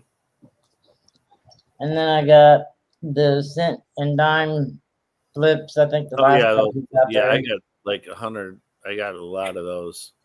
And I got the $50. But I got the flips for the air ones, so I can write on the flips what I think is wrong with them. So Paula Bloom can tell me I'm wrong. Right. Yeah. This is a DDO number 7. She's like, no, it's not. I can see her. I can really see her being like that kind of bitchy. Well, I have a couple actually, 82 copper, right? 82D coppers. This the I can't remember if it's large date over the small date or the small date over the large, one of the two. Small over the large, I think. And her and Ken Peavy both swear up and down that I'm wrong about it, but I've never sent them off to get them. But that's the point. Like, I've always known, like, if you're showing your camera, if you're showing your microscope to me through your phone, through my phone, there's going to be some distortion. It's not going to be real. So I have to trust your interpretation of what you see. I'm going to show you this other one that I've got. It's like if you send me a picture and I take a picture of it and I send it back to you and you take a picture of it and you send it to me and I take a picture of it and send it back to you, the picture's going to get worn down. Right. It's just going to be worse and worse and worse and worse. Yeah. And that's what I think is like if you try to show something on a microscope, because it's all. Oh, I got a new one. Oh, you did? Nice. I got a really beautiful one. Which one is that? Hang on a minute. I got to change my camera here. All right. I'm still on the laptop camera. No, it's all right. You're all right. I thought I changed it earlier, but I didn't. There we go. There's my scope now. Oh, wow. That's really nice. The 8.5-inch screen instead of the 4.5-inch. Mm-hmm. It was almost 200, but the 11-inch screen was like 300, so I settled with the 8.5.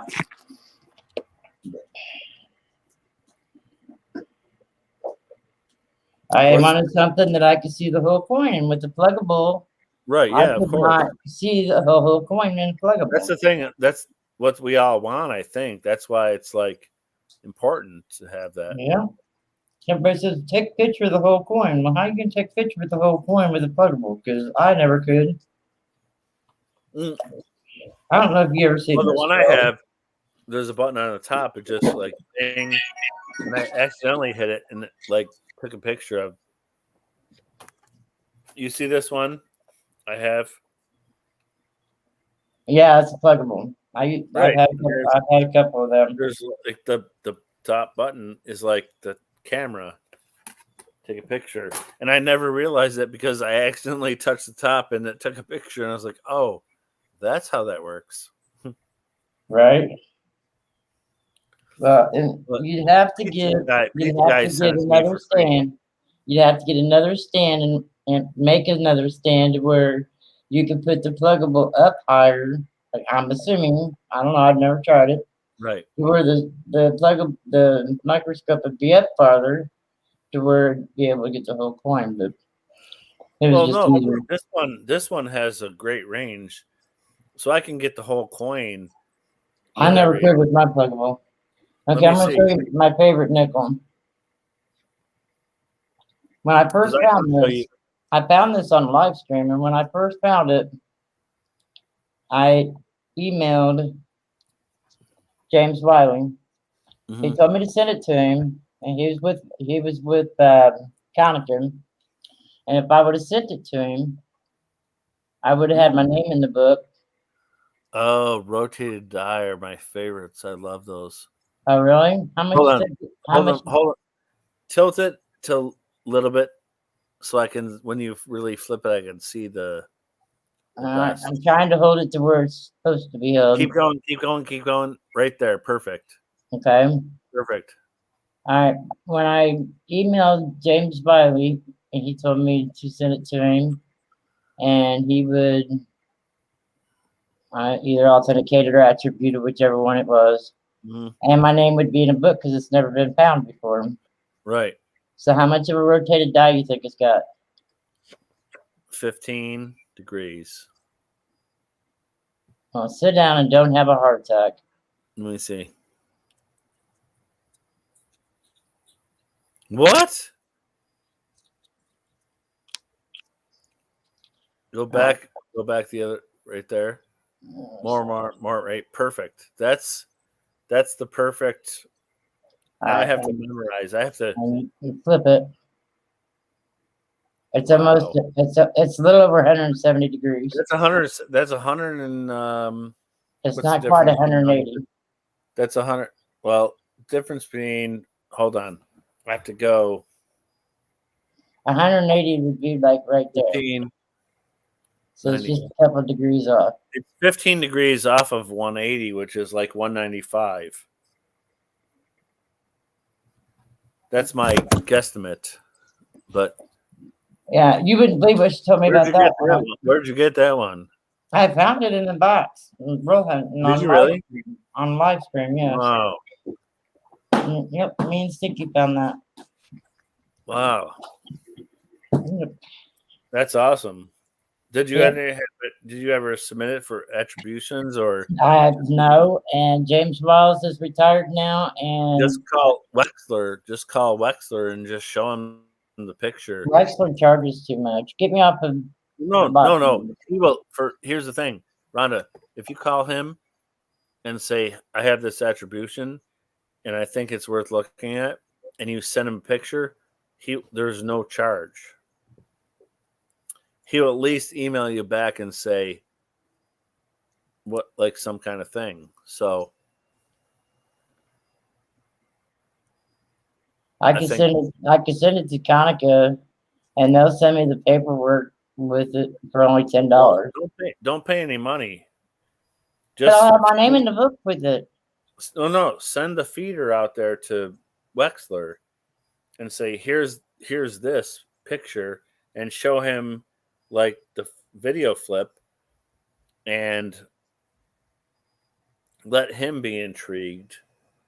And then he will email you back and say, "Oh, wow, I want more information." Don't pay stupid fees for, people making money. It's only $10 and I have my name in a book. You have the power. Where is the power, Rhonda? But I want my name in the book. Well, listen, when it comes to you and your boyfriend, Who has the power? He's home now. Well, who has the power? Yeah, you're giving him the power. So you're going to give Wexler the power? No. No, I'm not dealing with Wexler. I was going to deal with you- Conica. You keep the power. No, Conica, nothing. I have my name in the book with Conica. No, but you're. Listen. Why do you want to deal with Wexler? Everybody says deal with Conica because Conica's cheaper and Wexler. Well, but I guarantee Wexler will be drooling for this find. Okay, so what's Wexler's email? I'll have to go. I think I have Wexler. Let's see. Well, because what I'm saying is, this is a serious find. I have Wexler's It's not coins just and like diagrams. it's not like a 10% or 15 or 20% diaverse. It's like the complete opposite. Exactly. It's almost 180. So Wexler is the only one who attributes those things, and I guarantee no one else has had to attribute it. No. So well, when I first talked to James Wiles, that one was the only one that was found for that year. Right. So 1995. when you deal with Wexler, it will be called the Tolliver nickel, right? And you can make money on it. If you go to the other place, they don't have that high esteem. So I would just email Wexler. At least, I mean, there's no deals. Just okay, email on Wexler's show coins him- and die varieties, is his email right, on there? right. Just I think there is. Let me look. Hold on a second. Let me. Just I've got the site right here. Okay. Open another page so I don't close out.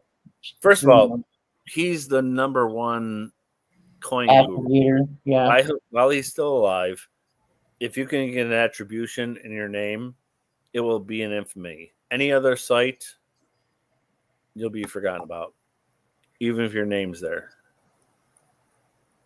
Let me see if there's a email or something here. I'm on the home page.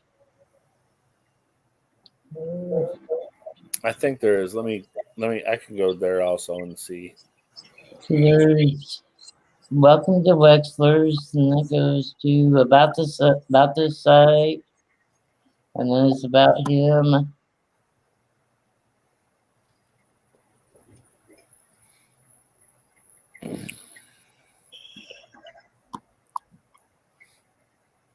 Yeah, it's a huge site. Yeah, he started in 2008. JWEX at is that Comcast.net. You can contact me via email. Mm-hmm. Yeah, or by regular mail. It has P.O. Box in Pennsylvania. Mm-hmm. I hope you enjoy searching for or collecting die varieties as much as I do. Right. You know, I get my check Tuesday, so before then, I will send him an email. Should I send him a link to my video? Here, I'm gonna. Because I do have a short video on it. Instead of sending him a picture, Yeah, do it. Pictures can be altered. jwax@comcast.com. I mean, do it. I would. Because here's the thing. You're going to send him a video for free. And then you're going to get a free response. And then if he says, oh, it's nothing, I would believe him. If he says, oh, I'm intrigued, then you say, well, how do we go from here? Right. Don't pay anybody to do anything for you. Don't ever pay anybody for your due diligence to find something that nobody else found. You're the first one I've ever heard say that. Yeah, honestly, everybody. Well, you need to get that. Well, they don't know what they're doing. They don't know. Plus, they don't care about the person. I care about the person. I care about you, in your best interest. Wexler is a great guy, and obviously you're going to say, "Oh, I'll give you $400 to attribute this coin." No. You'll be like, "Yeah, I'll do it," but you don't have to do it because when you email him, especially if you have the video, send me the video too if you can. But if you email him the video, he's I going to be don't think I he's have. going to be, creaming in his shorts for this never attributed coin. The video on the nickel is 1995D die rotation. It's Right. the only thing on the video. I Well, should that's have okay. live streamed that I found it in. I should have renamed it, but I didn't. I ended up doing a video on it. But you have footage of the actual find and the Yeah, on a live stream. On a live stream. Hoover was on the live stream with me when I found it. So you still have it in your archive, so you can send it to somebody. I got just the video itself. It's real short video. It's not very long. Okay. I made a video on it probably a week or two after I found it. Mm-hmm. Yeah, if you send that to him at that email address, he's going to be intrigued. Robert Lawson and he's was going to be intrigued calling by it. you. Robert Lawson was intrigued Well, by yeah. it. Right. Well, you understand because Robert Lawson, and what was his advice? I told him what James Wiles told me, and he's the one that told me that he retired, and he gave me the new guy's name that's supposed to be the attributor of the die rotations. But when I emailed Jason, whoever his name is, you can always go to a variety of not attributing die rotations right now. I said, not even 170 degrees. Right. I'm telling you, you can believe whoever you want to believe. I'm not. Oh, I believe you. I'll email you. And I'll keep you. I'm not trying to. I need your email because I don't know if I have your email. I need your email, and I will keep you informed on what goes on and what it said. Do you send a lecture? Huh? Do you send a lecture? So he'll know your name if I would. I send him an email. I send him an email, and I'm going to say, Charles Kelly is the one that. Well, it doesn't matter if you send my name, but you can say, I have something that you need to check out, or whatever. Or I'll email him, and okay, just take my email down. Okay. Charles, CHARLES. Yes, I can find it in the words. Hang on, I got 3 of them laying here, and none of them work. Too lazy to throw them away. That's the same thing. I have like 10 pens, and only this one is the only one that works. They're all small letters? No, it doesn't matter. Charles, CHARLES, yes. KELLY, okay. at yahoo.com. Yahoo, okay. Yep.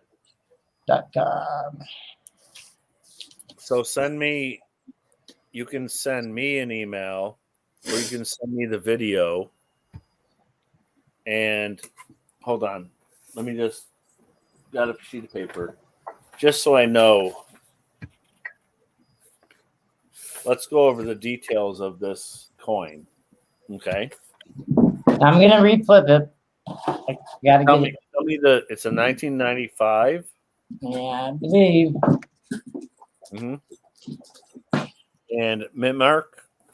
I believe it's a D. Mm-hmm.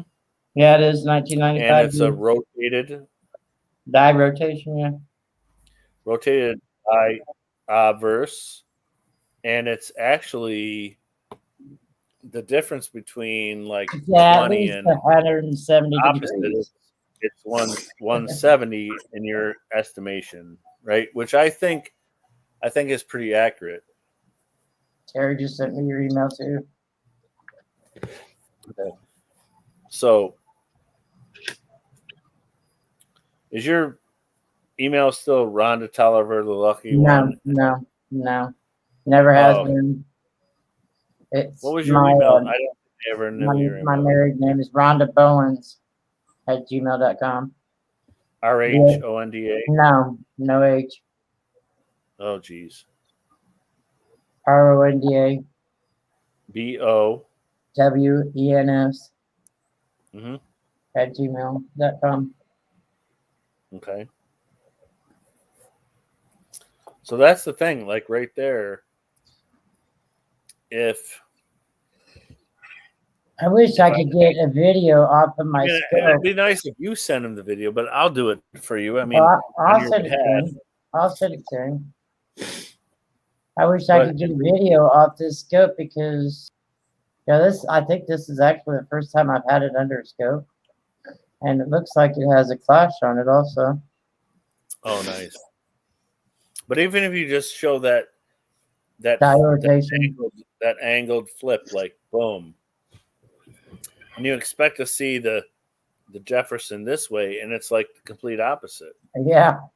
I've never seen that. I mean, it blew my mind.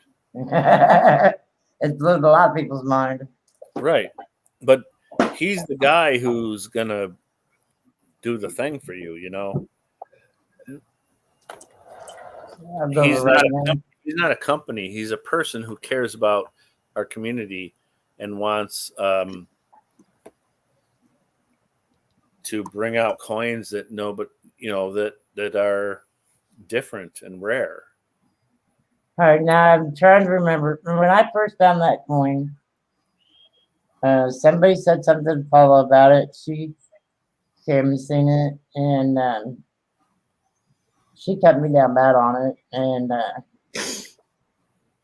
I can't even remember what she even said, but it was brought up here recently again. I was in Robert Lawson's, and me and him was on what's his name? Durbin. No, he goes to Durbin's. The older guy. Armando from the vault. No. Man, I can't believe I can't remember his name. Anyways, we're after 50. I can't remember anybody's name anymore. Yeah, right. Anyways, Robert, we was on his panel. I asked him to, Alden Davis. And, yeah. I asked him to send me the link. He's been on my panels.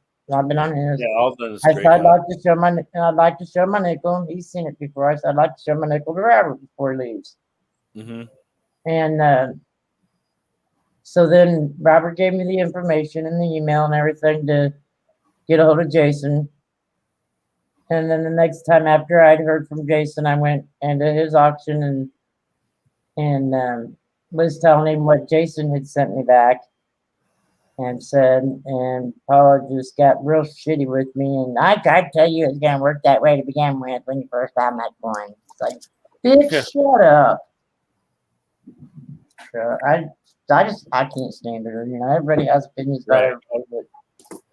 But she blocked me from Ida Herring's channel.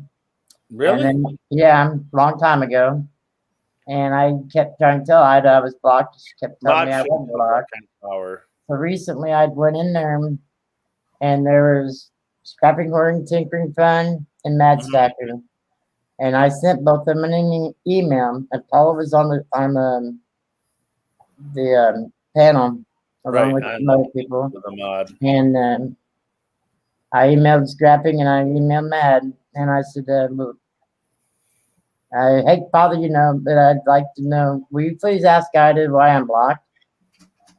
And they both did. They both put it in chat and asked. And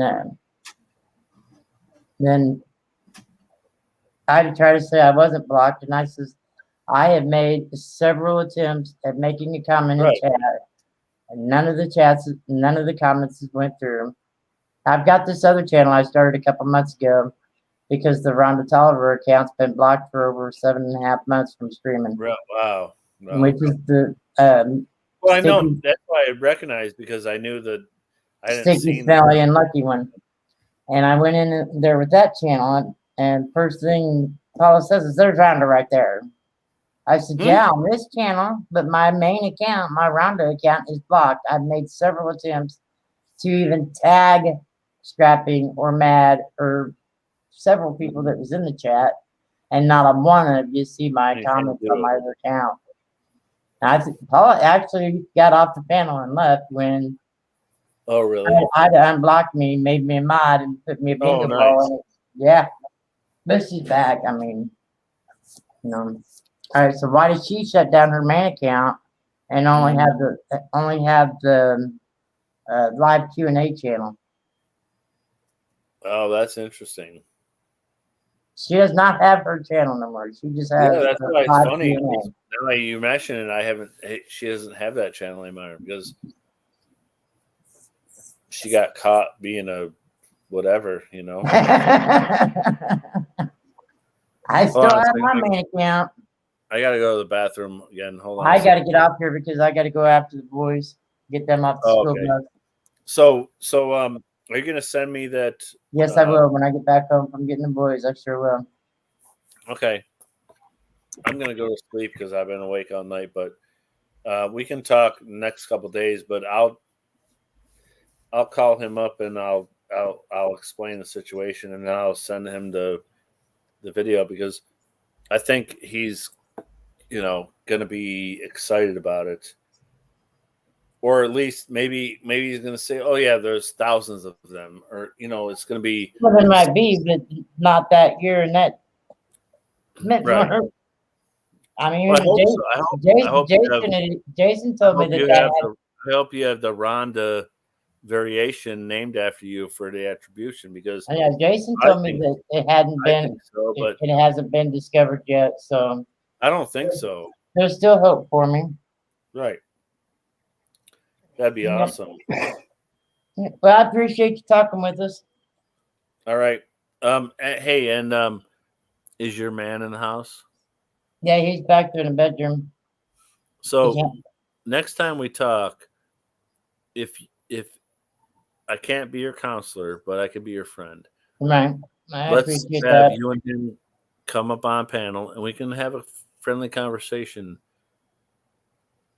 and I can enlighten him about some things that is going to make your relationship better. Have good luck with that. He won't. He doesn't have nothing to do with me with YouTube. Really? Yep. Nikki texted and asked if you're done, Terry. I'm still here for a little bit. I'm gonna tell her. All right, Terry. I'm gonna go to the bathroom, then I'll be back. All right. You're still awake for a little bit. All right. I'm gonna go get the boys, and then me and the boys will get back on when I get back. All right, Rhonda. I mean, just thank you, Charles. I appreciate you, man. Always have those heart-to-heart conversations when you find those moments. I mean, there has to be the moment where you have them. It can't be like in the heated part where like he just came home. It has to be in the mellow part where like he's on the couch and holding you or something. Then that's when you have to have. That don't happen. That don't happen. It took 4 years for me to put my hand on his leg, and he said, "Why are you touching me?" Then why is he there? There's other people. There's other people. We'll talk next time when he's not here, okay? Rhonda, there's other people who deserve your love. I know. I know. And don't be desperate. All right, you already did.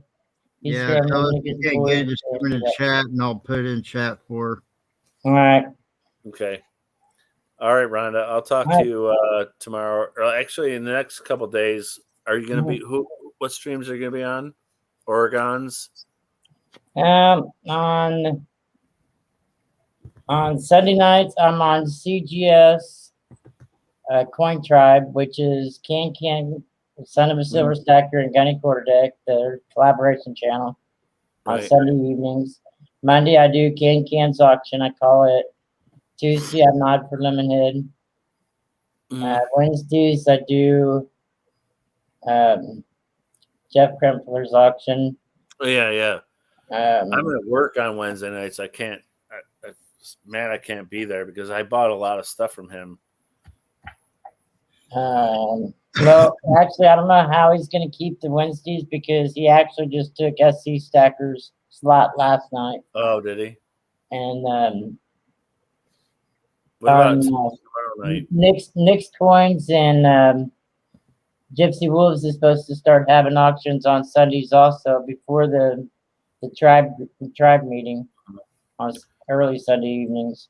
What about tonight and tomorrow night? What is tonight? Tonight's Thursday night. There'll be somebody live. Just email me and Is Oregon. What are you doing on Friday nights? Isn't Oregon on tonight? Or I jump around from channel to channel. Everyday Opportunity and Oregon and I don't hang out in anybody's channel for very long if I'm not a mod. right, yeah. I don't. I mean, I'm a mod on several channels and I help a lot of people. Right. And I don't need if people don't want to respect me and protect me. And I'm not going to be there. That's a part of life, you know. You have to learn where you're. I mean, you have to be beautiful where you're beautiful. You can't. That's right. That's right. Be hurt and be. You need to get going. Yeah. What's that? I need to go get the boys. All right, Mom. Take care. All right, love you. See you later. Love you. Take care. Bye. I'll be right back, Terry. All right. You want me to leave the stream going or just shut it down? Keep it going. All right, I'll be right back.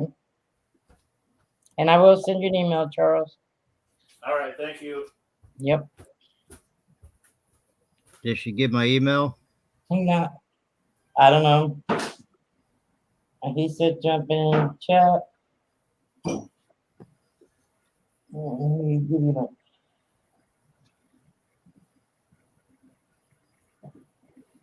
All right, you ready to go get the boys?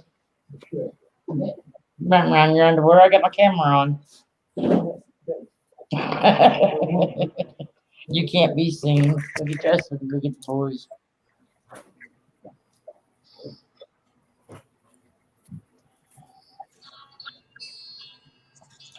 Now there's nothing like that going on around here. I'm not gonna answer that.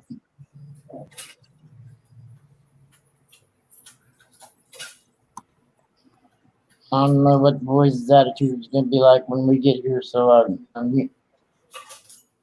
I have my mic muted so I won't hear all the noise when we come in.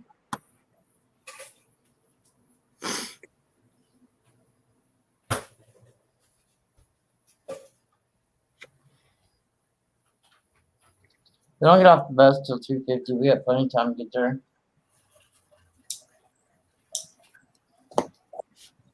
But I figured he was back there laying down. Is the reason why I was trying to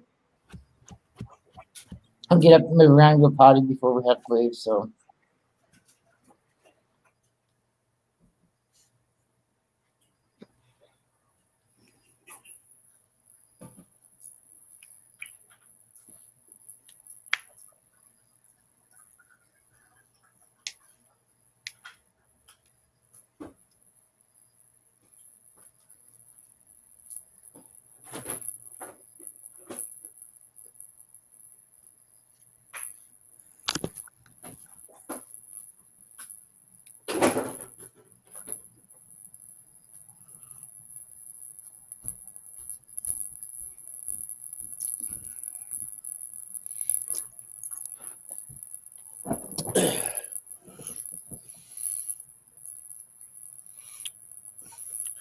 I'm back.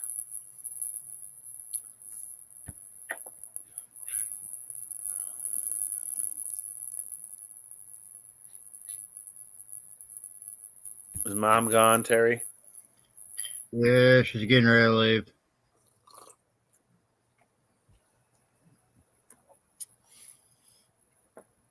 How's the project going now? I'm already done with it. Oh yeah.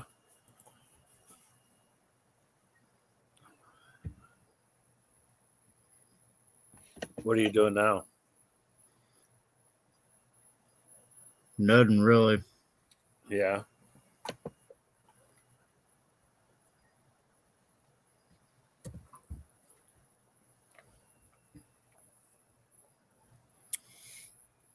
I'm thinking about I haven't told you what's going on with me in the last couple of years, right? But I'm moving to the Philippines, and it'd really be nice if there can be some kind of project that I can send to my fiance.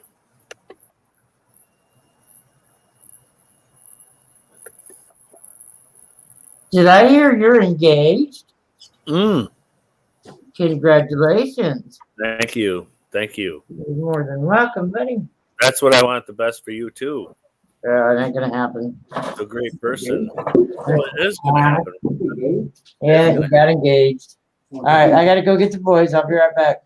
All right. See you. Where's she at? I thought she was going to jump in. She just texted, okay, so she should be jumping in anytime. I'll be right back. All right. Bye, Mom. Hey, Terry. While it's just you and I, have you spoken to Siren? Nope. I don't talk to anybody. What happened with, I mean, it doesn't matter. I don't need to know everything, but what happened with everybody, you know? I was out of the loop, but I believe in restoring everybody, you know? I want you to be part of the YouTube community because I think, like, you know, everybody, I think you have a really value, like as you were hearing me and your mom talk about, you have a really perceived value added product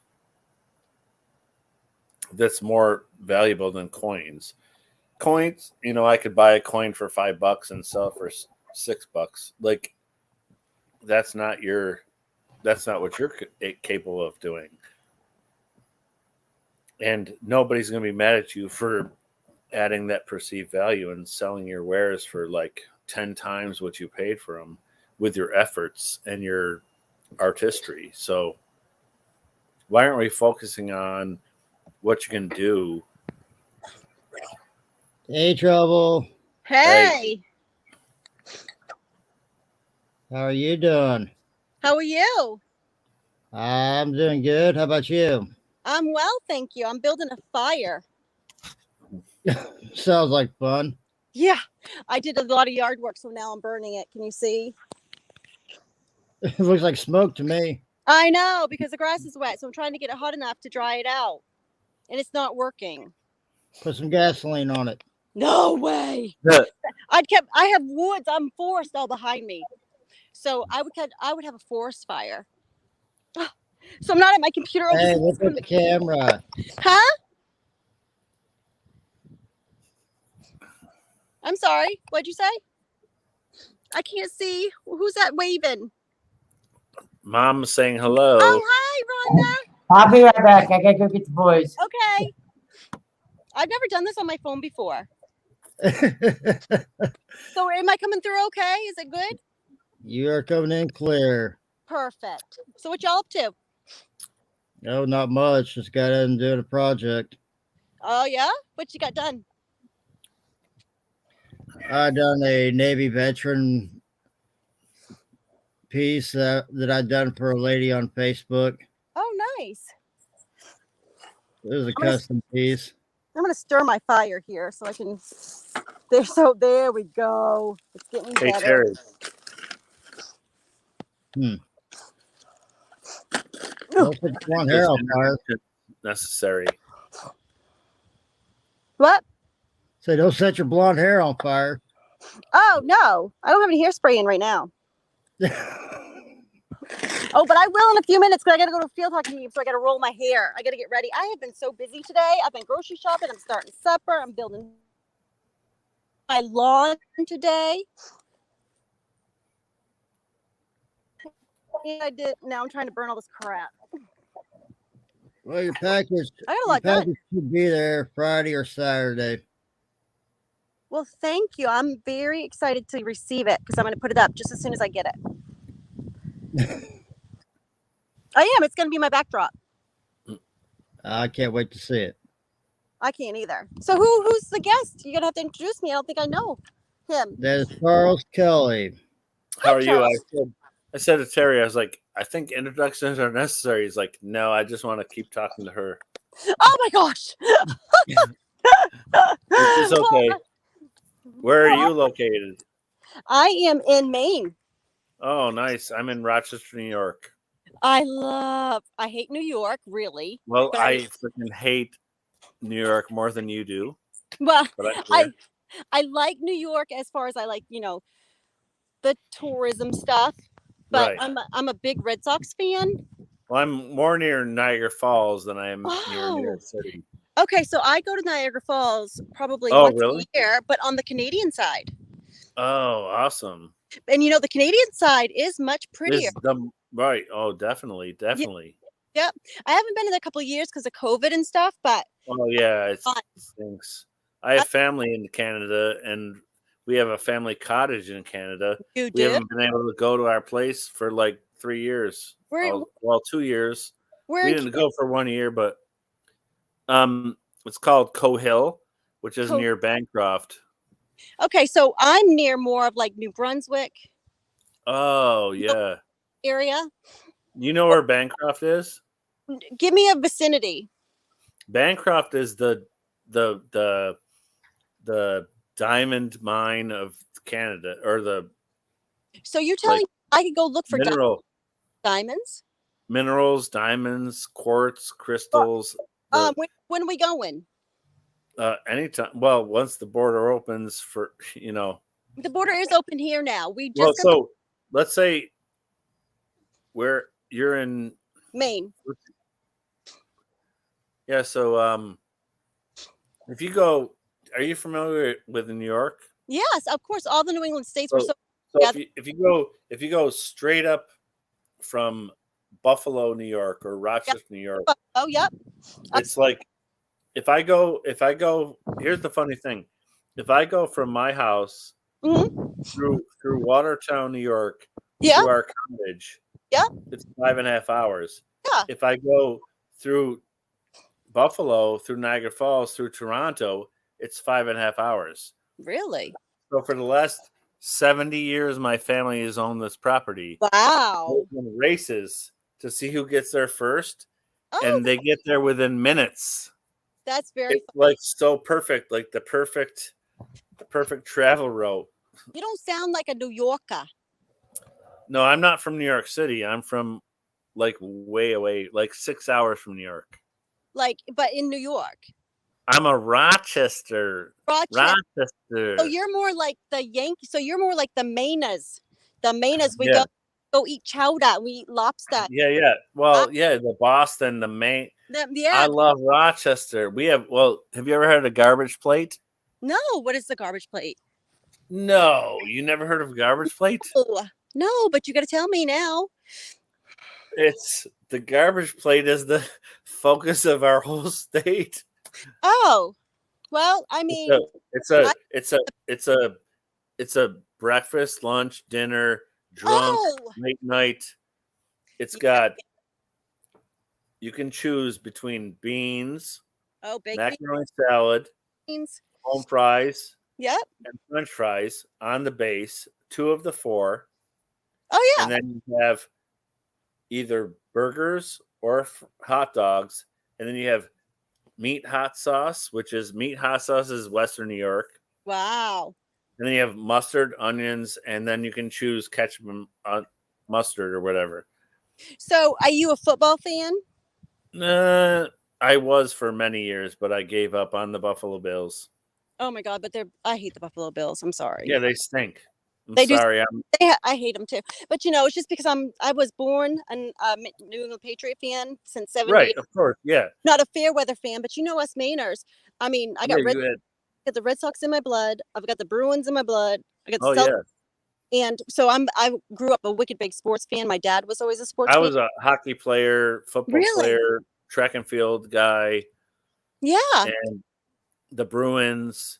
Oh, I love the Bruins. I mean, I'm a Sabres fan only because I'm near Buffalo, but well, you do know, I live near the University of Maine. right. So the UMO always puts out a lot of good hockey players. And yeah. years that when we had a coach named Walsh and he died of cancer. Oh yeah. And now they haven't really gotten their footing up yet. Gotten back up. Yeah. But we have a goalie that came from the UMO that's on the Bruins right now. He's the back, pretty good. I can't even remember his name. How old is he? Like 22? He just graduated a couple of years ago. Yeah, no, that's awesome because that's the future of the whole franchise. Like that. Oh my gosh! But I'll tell you what, I watched the new what was it? The Long Islanders, right? Right. Yeah. Okay, so Bruins in the playoffs. There was a total of, I counted them, probably 12 fights in the second. Oh yeah, those are the two. Those are like when those guys get together, it's like big. I know. So it's never talked about because they just want to make everything smooth. But it was so funny. The Long Islanders and the Bruins are like big rivals. Dude, we're gonna pummel you since Bobby Orr and yep. In the 50s, 60s, But that's just it. That's what I love about my sports. It's all tradition. You go back to Babe Ruth and the Yankees. Yeah, the Yankees. Fenway. I love it.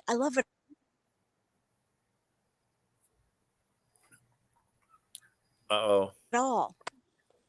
Yeah, no, so that's me too. That's what he made, and he made you a Patriot? What's that?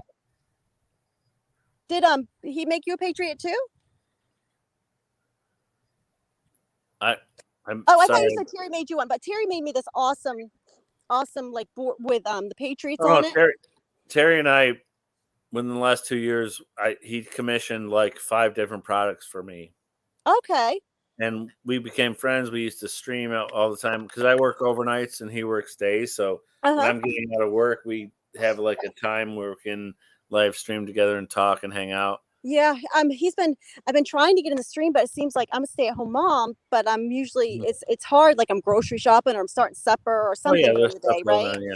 And so my kids, like I have to get ready and hurry up and go to a field hockey game at the high school.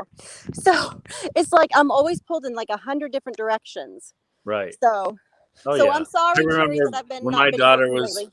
My daughter's now 27 and she has a master's and she works for a college. Wow. And now I'm like relieved of all that kind of stuff. Well, my daughter's a senior in high school and she plays field hockey, but that's not her sport. She is a pitcher for softball and she has been, we've been hearing from Husson College, the UMO, and Boston College. Woo! Oh, that would be awesome. Well, yeah, she's really excelled. She All-American team this year. Probably pitched about 3 no-hitters, and that was in tournament ball and in high school ball. Nice, that's awesome. Yeah. So we travel all over for softball in the summertime. So we were in Rhode Island this year. We were in Massachusetts. We were in somewhere, I can't remember where we were in New York. But do you know Dick McPherson? Westchester, huh? Do you remember Dick McPherson? He coached a college team. What college team in New York that's a big college town football team?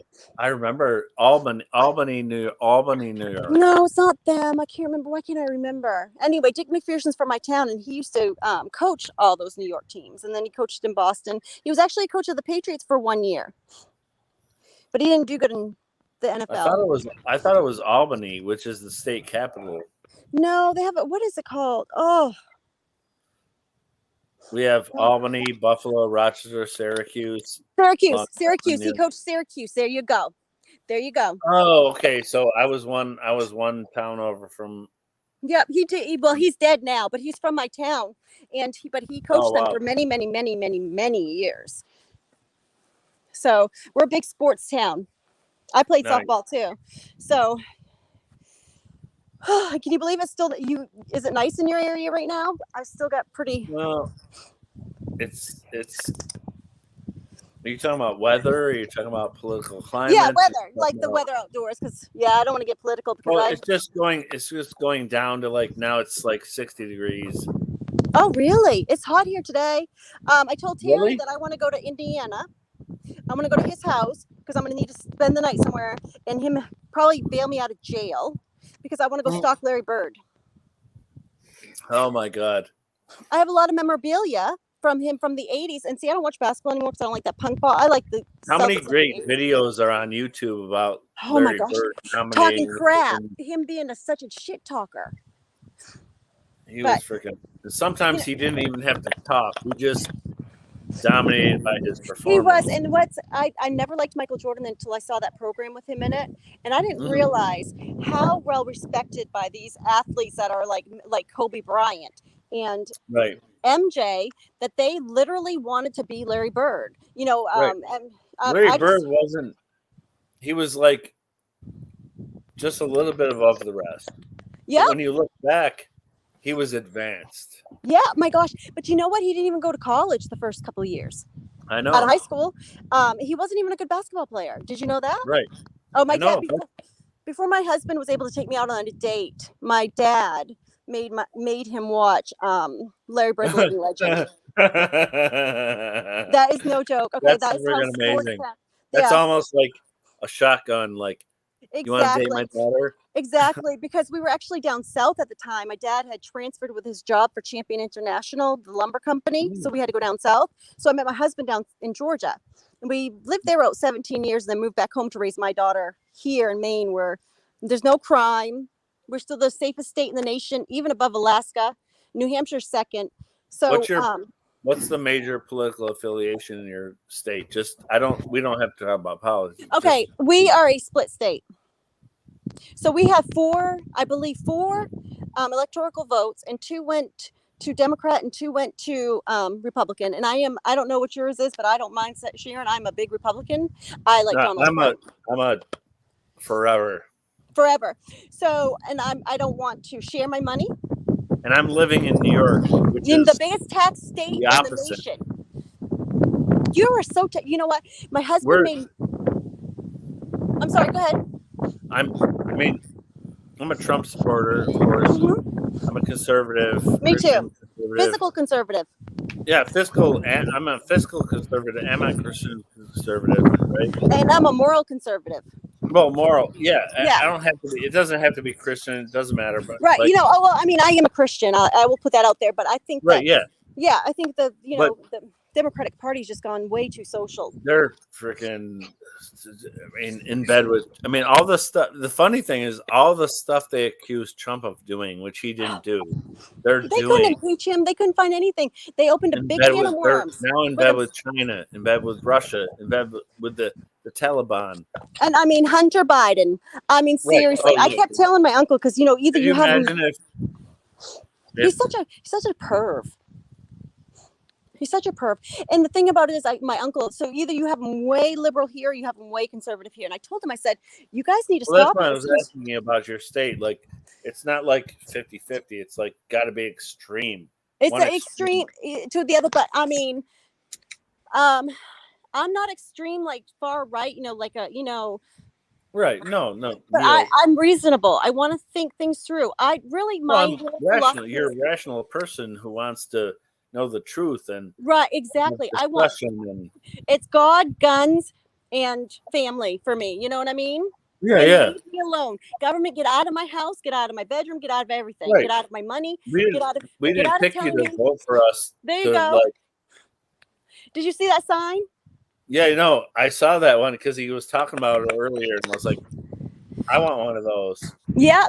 Right now, of course, I have to save my money right now because we're getting back to, I know we're going to pay. So my husband makes more money up here, okay, than he did down south. But he brought home more down south than we do up here. I want a new car, but it's going to cost me $1,000 every year just to register it.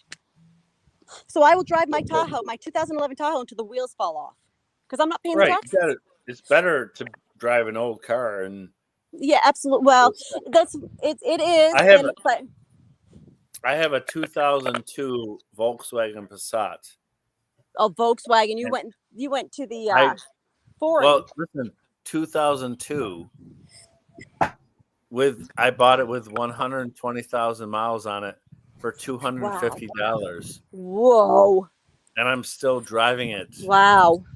It's just that my Tahoe though. $35. It's cost me $35 a month for insurance. Oh, I know. But see, my Tahoe is a GMC. The GMCs have they've got a rust problem. Right. So if I won't be able to register, not registered, like inspected, it won't pass inspection in the next couple of years. But my car's been paid for 3 or 4 years now, and I don't want to get in. I couldn't afford one nowadays, anyways, because of the way the cost of them. But I'm gonna have to do something because it's not gonna be able to pass inspection. Do you have to do inspections in New York? Yep. Yeah, Terry, what you got there? I can't see it. Read it to me. Nicole, there's always those people who say give me $20 and I'll pass it.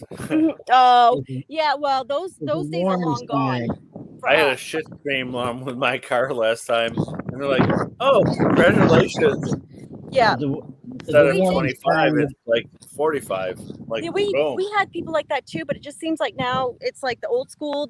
They're going away. They're passing away. They're getting old, and now the new kids they don't know how to think for themselves. Let's just put it that way. The kids of today don't know how to think for themselves, and are all about themselves.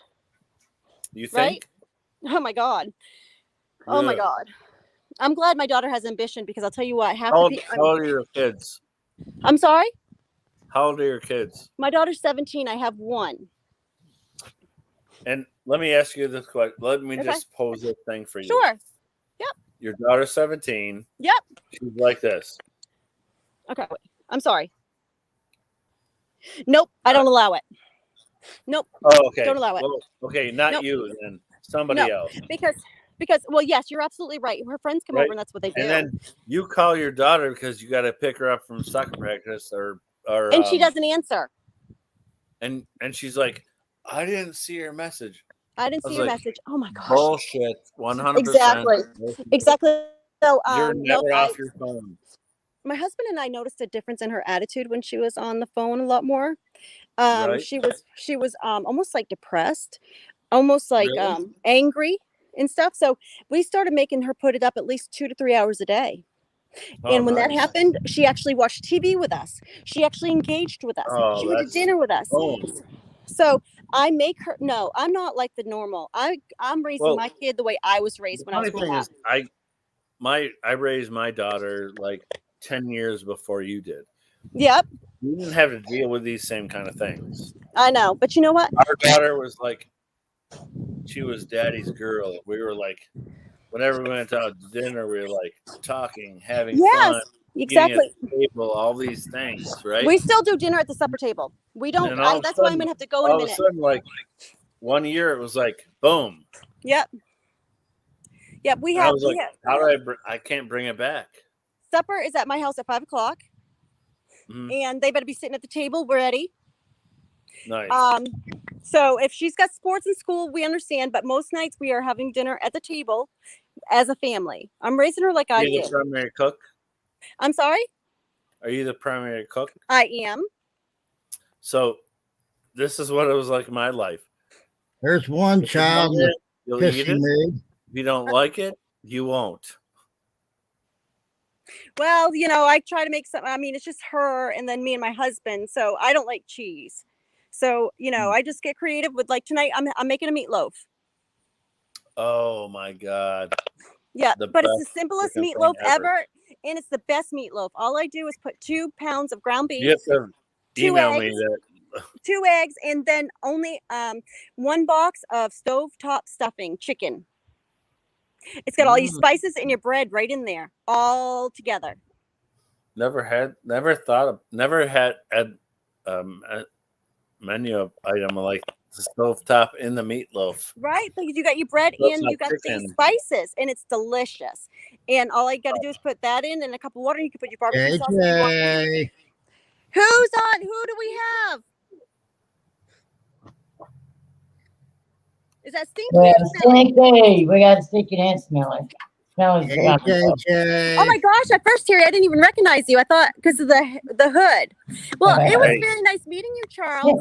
I hope you come to my channel. I got all kinds of memes. Oh yeah, oh God. I'm 52, so you got to be gentle with me going to channels. Oh well, mine's very easy. It's NIC. Hold. I gotta be all kind of Gotcha. Hey, I'm slow too, except I'm fast talker. okay. What is it? It's NIC. NIC. Apostrophe S. Oh my God, apostrophe. That was like high school. Apostrophe S, and then a space, and then do coins, and that's me. Apostrophe space. Huh? And coins. The word coins. You're into coins? Yes. What? That's how I hooked up with Rhonda. Yes. I thought you were friends with Terry because I just got done telling you earlier that she does auctions. Yeah. But then of Okay. course, and then I became friends with Terry after. Oh my God. So I met Rhonda first, and then I met Terry through Rhonda. Oh, that's awesome. And he's a Stephen King fanatic, Beautiful, and he knows more about beautiful Stephen King than I do. And Stephen King lives 10 minutes I from was me. watching one of Stephen King's shows on TV a couple days ago. Okay, Oh, let's girl. I won't. just go over this thing. Okay. NIC, like for Nick, my name is, Nikki, Nick. Mhm. Actually, my initials are NIC. My middle name is Irene. Bite see. my ass. What, I lean over and you bite my ass. I didn't hear. I lean over and you bite my ass. Bit your Rhonda, ass. Well, my middle name's Eileen also, but it starts with an E. No way. Yes, ma'am. That's a coincidence. I mean, that's very similar. Wow. Yeah, I'm Nicole Irene. So it's Nick. I'll show you something else, you guys, too. Let's show you how creative my name is on my channel, Rhonda. I want to show you this. I don't know how to do it, but hopefully you guys can see it. Wait, let me go to this end. I'm going to show you my license plate, you guys, okay? Oh, that'd be nice. Okay, look. Your You guys fingers. see it? Nice. Mhm. And it's Nick. It's Nick. That's my because it's my initials, and then it's like the first part of my name, NIC for Nicole and Nikki. So that's how creative. My blood pressure. We're muted. Oh, no, we're not. No, I want to know his blood pressure before I. And I see. Well, the right arm was 111/80. Yeah. We're doing the left arm now. Okay. It's NIC apostrophe S and then a space. Well, hold on. Hold on a second. I gotta. How can they be so far apart? I'm afraid to look at what an apostrophe is.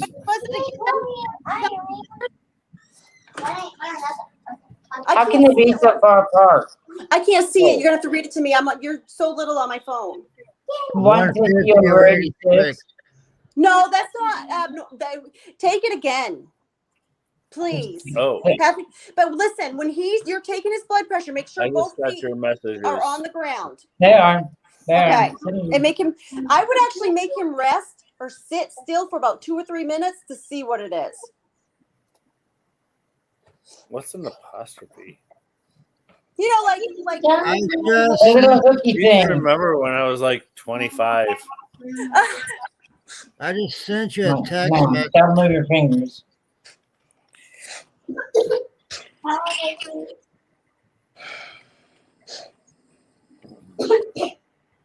Oh, don't cough. Try not to cough, honey, if you can. That was smelly. It's what? The hashtag, like That the was hashtag, smelly. Like, Oh. boom. Is that the apostrophe? No, it's like the one that goes like after, like to make it a plural, like an S, like, you know what I mean? Oh, just a Like the dash. hooking thingy, the hook, the hook on the top. Yeah. You know what I mean? I'm sure Rhonda is awesome. Rhonda can just post it to you. Or I'm so stupid. I don't even know computers. I'll send it to you in the email. Why is this? Is it coins or coin? It's coins. Coins. Yeah, COINS. 110 over radio at 81, and the other one was 111 over radio. Look in private Yeah, then chat. that's good, Rhonda. That's a good blood. That's good. He can't copy. That's a StreamYard link. That ain't gonna do him no good. He's Rhonda, writing that's it good. down. The 110, your blood pressure should be 120 over 60. So the bottom number is just a tad bit high, but it's not in a dangerous number. And now 180 over something the other day. I know. What? What happened? What is that? What is it? That's Captain America. What is it? Oh my gosh, Remember what the- is that? Remember the flying ball? That is so cute. Remember the flying ball? I do now. This is another thing that's like the flying ball that I just got him today. So Terry, Oh, I gotta go because I gotta start supper. But And what's how this- about what's- when I get the Patriot in, I'm gonna put it on my wall. Let's do a live stream and I can show you. And what's this? What's this? I won't be able to go live until Monday. Well, He that's said in fine. his door. And This then is Charles, Hey, Nicole, maybe you can come too. this is Stinky. let me give you my And email this is address. Smelly's. But Smelly's can't have his until Charles. Friday because he's grounded. Okay. Kelly Okay. at You know, I'd like to remember that. So Huh? maybe Well, Terry, would you email it Well, to me? I don't know how to Email you do it. what? Charles's email address. Yeah, I'll email you. Okay, so Monday and Rhonda too. We'll go live when I get my Patriot and I'll put Yeah, I it on love all of us. We love again. Okay. All right, well, I'm I need good. to walk through so I can get ready to start supper myself. So Oh, start my meatloaf. What we say? What we say, guys? Oh, don't eat all of that you love. Peace. And Much love. love. Goodbye, boys. later, JJ. Later. All right. Love you guys later. Later. Bye. You switch from me. Later, Charles. Oh, you can't switch.